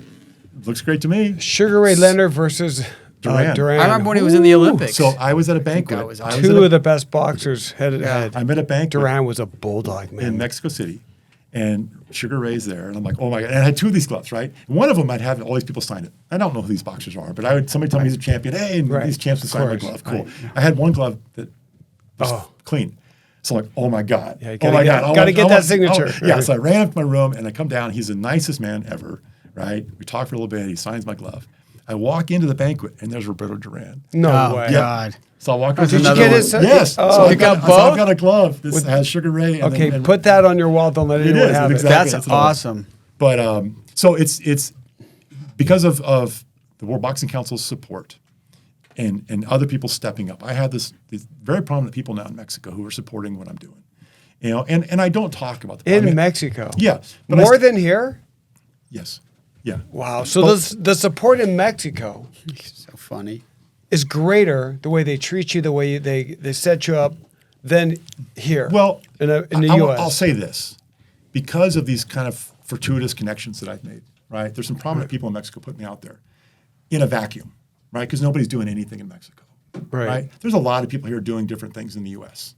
So it's just because of that, really, that I sort of stand out, because it's like, wait a second. And because they think I'm What's he doing? James Bond Right. or Vin Diesel or something. What's Vin Diesel at, talking to kids? right. So there's a dynamic there that's getting people to focus on what I'm doing. And I'm actually quite happy, because as much as people here might want to blame Mexico for the drug problem and whatever the politics are around that, Mexican families and Mexican kids are suffering just like ours. Of course. You know who I And want if to I can help introduce you them, to? I'm going to do it. Yeah. I want to Absolutely. introduce you to Dana White. He runs the UFC. So, Frank, you have a cell number, don't you? Dana White, call him right now. Yeah. I hope Dana White Yeah, he sees. knows me. Listen, No. I hope he sees this. I don't know. And we Don't get have and him. we get more kids, because there's kids. Yeah, Dana. They're going into I the don't know. MMA, mixed martial arts. That's a really good way to prevent kids from doing these things. Maybe you can tap into that. Yeah. Same like World Boxing Council. I mean, more and more kids are going into jiu-jitsu. But we did karate when we were growing up. And we stayed in for 12 something. I don't know. We were fighting in so many tournaments, but It was good. it was really, that's what kept us out of. Yeah, stick kids in karate. Well, or jiu-jitsu's really good. Any kind of Any constructive activity. And those guys, those Brazilian jiu-jitsu instructors are so freaking nice. Have you ever Right. met them? They're the nicest they people in the They know how world. to handle kids, and They don't got that ego like the traditional martial arts have, where you bow and just master and sabunim. Oh, they know how to. The Brazilian guys are all mellow and they're in regular clothes.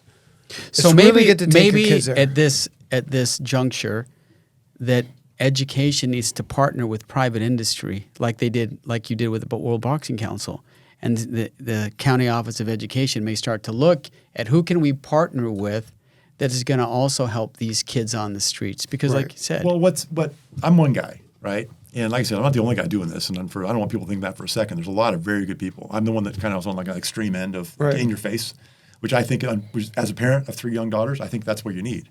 You got to tell it like it is. You got to sugarcoat make it stick emotionally. But what happens to me sometimes, and this happened to me recently, I was at a middle school, and I mentioned, who thinks drugs are a problem at their school? A couple hands go up. And then, who thinks bullying is a problem here? And out of 300 kids, maybe 10 hands go up. I go, oh, no. Because you all know there's some kid sitting here right now who's suffering bullying. And if that's not a problem for all of you, then I have a problem with all of you. Because we're all in this together, and you have a duty to protect people and help people, right? Then I move on. I do my regular drug presentation. So at lunch, I stayed at lunch at the school, and this little girl comes up. The couple girls, hey, would you come back and give a bullying presentation? Oh, no. And it wasn't because they felt I'm like an expert on bullying. It's just they wanted a presentation The same my thing. style. God, want that's my a great style. idea, because more people get bullied on social media than I think it's a bigger problem than drugs, right? Oh, yeah. I Oh, mean, don't they know. just tear We people just- apart. No, the surveys actually show that drug use among kids is actually much lower than the perception is, right? The percentage of kids, thank God. yes, But that's the good. problem is the stuff they're using is so much more dangerous than it ever was. Right. So you can look, numbers lie, right? Figures lie and liars figure. So you can look at the survey and says, well, we have less kids using drugs. Yay. Well, wait a sec. We have more Except kids what they're dying. using is Right. much more frequent and much more dangerous. Right, we have more kids dying of drug use. So, so I'm actually advocating and arguing for a series of interventions starting in elementary school, like first grade. Right. Basic nutrition, self-respect, self-esteem, being part of a community. And these programs would build a scaffold, they call it, right? And then by the time you get to 5th, 6th grade, we're starting to talk about marijuana and some of the other drugs. And then it gets, more intense, teaching about, sexual dating violence and bullying and all these things the kids need to know. But, like I said, I said earlier, schools are just, people running the schools are fully occupied just trying to meet all their minimums. right, they got their plate full. And so you sit down and say, oh, we should do more. And they're like, yeah. Yeah, and pay me less. Yeah. That's another problem. Teachers get paid crap. I'm going to Correct. address that. I'm seriously going to address it tomorrow. It is unbelievable. There's multiple the reasons. multi- There's multiple Can reasons. I finish, Mark? Nope. Here we go again. Mark does this. What? I'll talk, and there's multiple reasons. There I'm are. not done talking. Because you sparked something in me. Okay, go ahead, Mark. I'm done. Multiple reasons of what? Why you I'm interrupt finished. me? That's another 'Cause podcast. You're rude. You don't focus. Okay, so You take too long. this whole thing takes too long. So what are we going to do? I'm thinking like your drug intervention and bullying should be combined.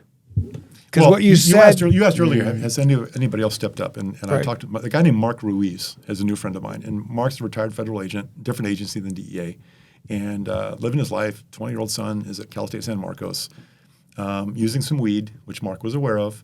But society has told our kids it's normal, and Mark didn't understand, and the kid went psychotic at 20. On marijuana? On the super concentrated marijuana, and has spent the last year in rehab. I talked to Mark today, and his son's struggling to get clean, but it's an ongoing battle. But part of what Mark did, he found me, and I said, Mark, I need help. Now, Mark didn't have a 30-year career as a DEA agent, so he can't talk about that. But Mark's got a son who's in severe crisis right now. So I've mentored Mark and worked with him. He's amazing. And we have designed a marijuana vaping presentation that he's starting to deliver in schools. And it's how he's doing. I'm doing this for therapy for me. He's doing it for therapy for him. Right, exactly. I met with a. is it okay that he's cool with you mentioning his name and Oh, yeah. that his drug has a? Yeah. Okay. Yeah. Just trying to- He wouldn't problem. mention. I know you always got people's back, but I got your back too, so I want to make Yeah, sure. no, Mark's- Because we Mark- can edit that out. Mark's my people. There's no problem with that's that. really but cool. But I honor That's Mark. very interesting. I I honor didn't- him because he stepped up. I didn't know that there was a chance that you can get that screwed up by smoking weed. Oh, big time. Big time. There's a national news story that came out late last year.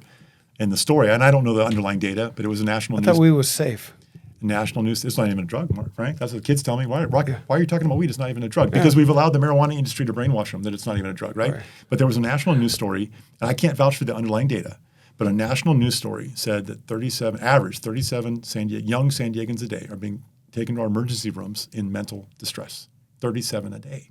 And that's not showing up saying, hey, I feel anxious. That's like out of their mind, psychotic, strapped to a gurney and stuff. Almost 40 a day. We're not talking about that. A very good friend of mine is a senior emergency room physician here in San Diego. And there's a condition called cannabis hyperemesis, which is where the smooth muscles in the nervous system gets kind of discombobulated from chronic cannabis use, and it caused extreme abdominal pain. And she calls it screaming and vomiting. And she works in a big emergency room. She says it's the only disease that she can diagnose by hearing. So she's working on a patient. She hears some young person coming in screaming and dry heaving, scromiting, right? So they put heating packs on these kids and they get the pain to go away. And then she comes in and she tries to counsel them. And she says, hey, Frank, you went through this terrible pain, but it's your marijuana that's causing it. You gotta change up. And these kids tell her, no, it's my medicine. I mean, they're so invested in the culture of using the marijuana that they're going to continue to inflict upon themselves. Right. And then there's huge connections now. And we don't know if the marijuana causes it or if the marijuana unleashes it. Huge correlations between schizophrenia and early marijuana use. Huge numbers of kids going psychotic from the super potent weed. The weed that Bob Marley smoked, the weed that my friends offered me when I was in middle school was 4% THC, roughly. And that's the natural marijuana plant, right. 4%. THC is a psychoactive drug. The hybrid plant, legally grown in California today, has 25 to 30%. And what parents don't understand, we still call it marijuana. It's a different drug. Right. And nobody, when I was young, chain smoked joints. but a joint today has the potency of 5 or 6 joints did when I was a kid. And then the kids don't even like smoking it. So they're using the concentrates in the pipes. And that stuff's 90%. Or they're drinking these tinctures, these liquids. And so, what is that? They have marijuana in a can. It's a tincture. It's a syrup. People put it in the edibles, and kids will mix it with soda and drink it. It's nuts. And these kids have no idea how much they're consuming. But I make this argument too. When my kids had rushes with alcohol and when they were teenagers, and my kids did, like everybody else's kids, first question a parent asks is, well, what were they drinking? Right. Seriously. If you hear there's a problem, you say, well, was it beer? Was it wine? Was it wine coolers? Vodka? What was it? You want to know because you understand there's different consequences, right? How bad was tequila versus a beer? Were you swinging? But unfortunately, even till now, if a kid has a marijuana incident, you can't ask. No, I think most people don't even ask. Right. Oh, it's just marijuana. Right. Well, no. Was it 4%? Yeah. Well, no one. THC. No one's going to ask that question. Was it 95%? Because it's a very different. We should have a different name. We don't know that though. But the marijuana industry wants us to keep the marijuana industry wants to. They're as big as a tobacco industry by now, right? Who knows how big they are? Right. Who knows? Because there's nobody investigating them. None of the we were promised all sorts of benefits from legalizing marijuana, and in my opinion, not one of those benefits materialized. We just normalized it. Well, money materialized for the states. I don't know what they're doing with it. They said they're going to fix our streets. There's still a black market. The streets are all the concept was, we'll legalize it and we'll tax it, and then we'll use all this great stuff with the tax money. Right. Well, we all said in the DEA, well, that's stupid because people are going to sell it for less than the tax. So because you're taxing it, you've created a black market of untaxed, right? But you got rid of all the law enforcement looking for the crime. So there's a wide open black market that nobody's investigating. The marijuana industry, this year or late last year, the marijuana industry, the legal marijuana industry, wrote a letter to the governor begging for help, saying, I've seen the letter, begging for help, saying we're going to get demolished, we'd be wiped out economically until you start enforcing the laws. So wait a sec. We were told we didn't need cops when we legalized. Right. Now the legal marijuana people are begging for cops. Right. Right? But the great tragedy that I don't think anybody can really argue with, that legalization normalized it for the kids. Because these are not adults, they're adolescents. And I ask them, is it harmful? Well, it's legal. Right. For over 21 for a reason. Right, it's legal. It should be safe. It's legal. Well, safer. But the way society works in an adolescent brain, if it's legal for over 21, then it must be safe for me too. So I have a tough job. We've all talked about this before. I have to go stand in front of 500 or 1,000 high school kids in San Diego and try and tell them that weed's dangerous. Right. And like, shut up, dude. Right. Right? We just got done vaping before we came here to listen to you. Yeah. I'm sure there's some guys out there going, if you knew how stoned you were as he's speaking. So I don't hope some to reach all the teachers. kids. Yeah. Okay, so you go to the campus. Let's talk about your school. You get into the campus, bunch of people in the auditorium. What's the first things you say to get their attention? There has to be something. Like, what's your opening bid to get them all to get off their phones. Well, I've only done this 1,000 times. You think that'd be easy? Yeah. I have some openings. Basically, I said, look. Do they know who you are? Like, are you known around the community? Like, hey, this guy's No. The kids have no clue who I am. Right. And one of the funny things is I show up very soon in my third or fourth slide. I show a picture of myself as a young DEA guy, and I have this big beard and this. I look like a dashing young guy. And I put this picture up. Say, hey, anybody know who that is? And silence, right? Yeah. That's me. No way. And then one middle school girl goes, I've been catfished. And I say, yeah, that's me when I started. The kids are like laughing. And I say, look, I don't put that picture in here to feel sad about getting old, although I did miss the hair. But I say, look, you see me as an old, bald white man. Mm-hmm. I say this in the States. I say it in Mexico. I say, you see an old, bald, white gringo, and the kids all in Mexico all laugh. Yeah. Because that's exactly what they see. Right. Right? And I say, and simply upon seeing me, you turn your brains off. Because you look at me and you think, man, what has that old man got to teach me? Right. Right? That old man's got nothing that can help me. That's what you think. And that's not unreasonable. However, from that age, and I pointed to the picture, from that age, that young kid, until this, I spent my entire life seeing what drugs do to individuals and families and communities and countries across the planet. And my program's called I Choose My Future, and I tell them you can choose to listen or not. I'm here to share information that's going to help you in your life. If you think you know better at 15, good on you. Right. I'm here for those of you who are listening. Somebody's listening. Right. Right? And it's that direct approach. I'll bet you who's listening, the teachers. Well, it's that direct approach. So everyone can benefit. I was in a high school in Mexico City. The World Boxing Council president brought me to his son's high school in Mexico City. And it's kind of a high-end school, private school. And I spoke to like the 9th, 10th graders first, and then I did a second speech to the 11th, 12th graders. And I always need at least an hour, right? And they had to give me just an hour. And some idiot from the school stands up and starts reading off a list of rules off the slide. You will behave. You will not talk over the presenter. You will blah, blah, blah, blah, blah. And I'm looking at my watch, and the guy's eating up my presentation time. And I'm getting kind of unhappy and stressed. As soon as he stops, I grab the microphone, I look at the kids, and I say, I don't need a list of rules. You're going to respect me or else. And I start talking.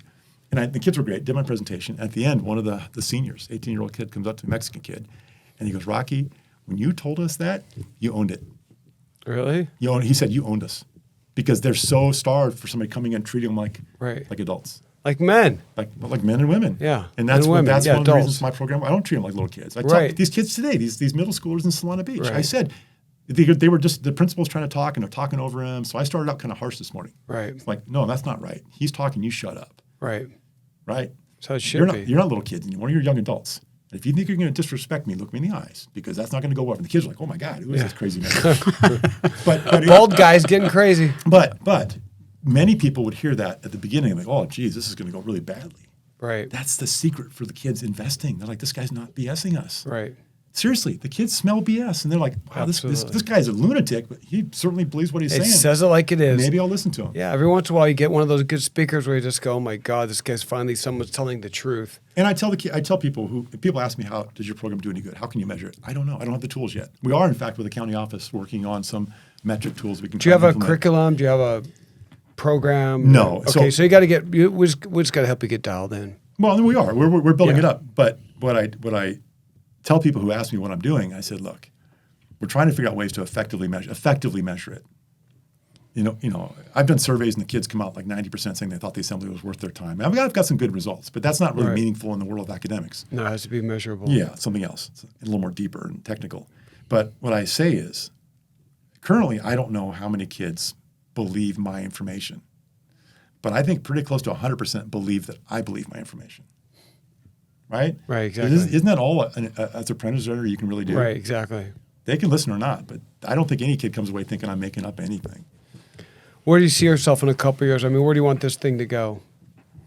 The reason why I'm asking you, because I do believe what you're telling me now needs to be out there because it's extremely important. And I think we'll see more and more kids dying. I don't think it's getting it better.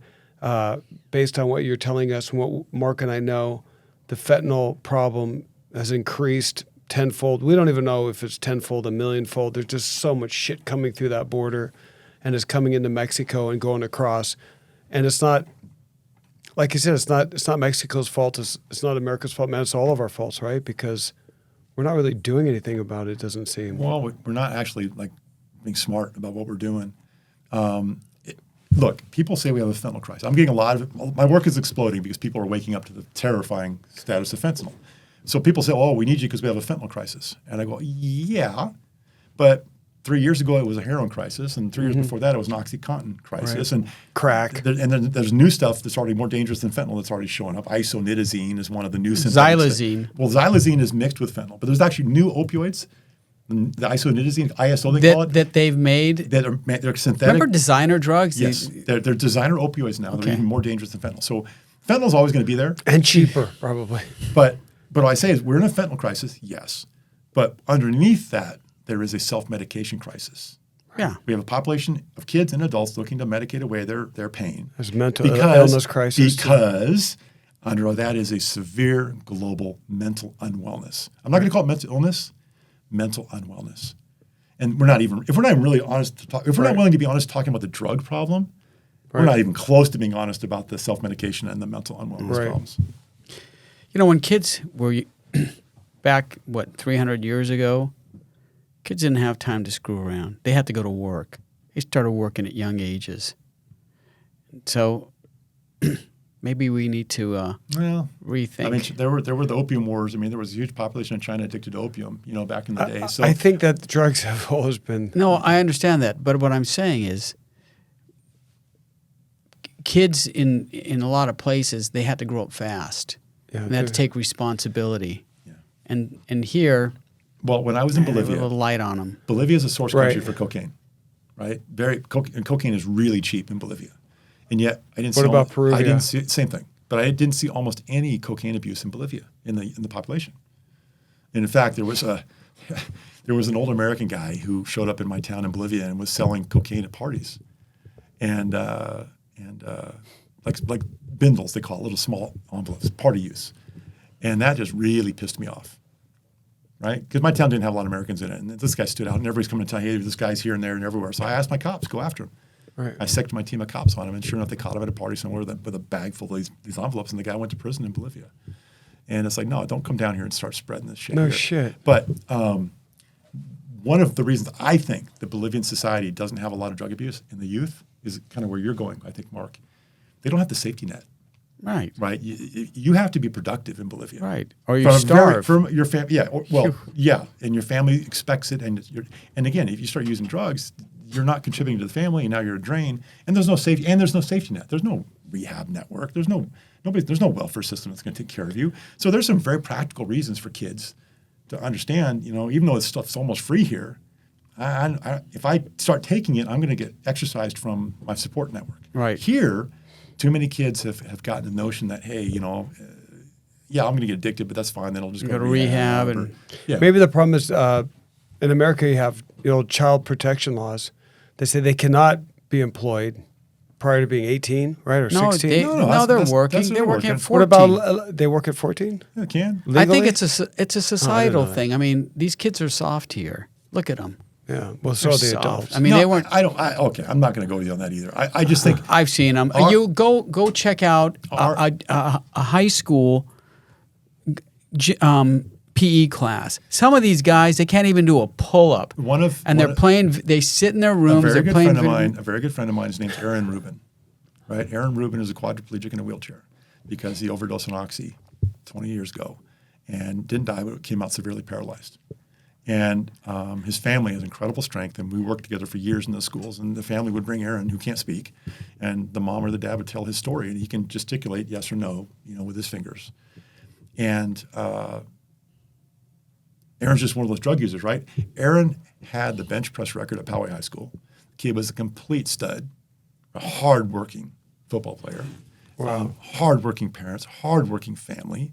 And he got hurt playing ball in high school, started taking some pharmaceuticals to get healed up for his next game where he was a beast on the field. And then very quickly, got hooked on oxy and could not get off it. Jeez. And his family put him in multiple rehabs. They had resources, and they put him in multiple rehabs. They finally got him home after some lengthy rehab, and they had their son back, right? They had their son back. Well, what happens too often, when families don't understand about rehab, they can clean your loved one out. They can get the drugs out of the system. But when that person comes home, the addiction potential is still there. I mean, that doesn't go away. And then that person's same community. All the people that were Right. drugging with your child Right. are coming right back around them. Of course. And so this group of druggies comes right back around Aaron and are offering drugs. And he goes, no, no, no, no, until one night. And I apologize to the family if I'm slightly misstating this, but my understanding is he's at his best friend's house. And the guy offers him Oxy, and Aaron, for whatever reason, goes, okay, and uses Oxy and overdoses. And the family is waiting for Aaron for Sunday breakfast. And he's not, it's like a mandatory thing. He's not showing up. They're calling, phone's ringing. Finally, the home he's at, the parents wake up because his phone's ringing. They find Aaron blue on the sofa. They don't call 911. They call the pharmacy in TJ where the drugs are acquired, saying, what do we do? Those people say, call 911. They call a family friend who's a paramedic. What do we do? He screams, call 911. They don't call 911. They drag him in a car to Palomar Hospital, dump him out of the car, don't tell the doctors why he's there. The doctors ask, why is he like this? We don't know. So the doctors lose even more time before they finally figure out that Aaron, has overdosed on opioids.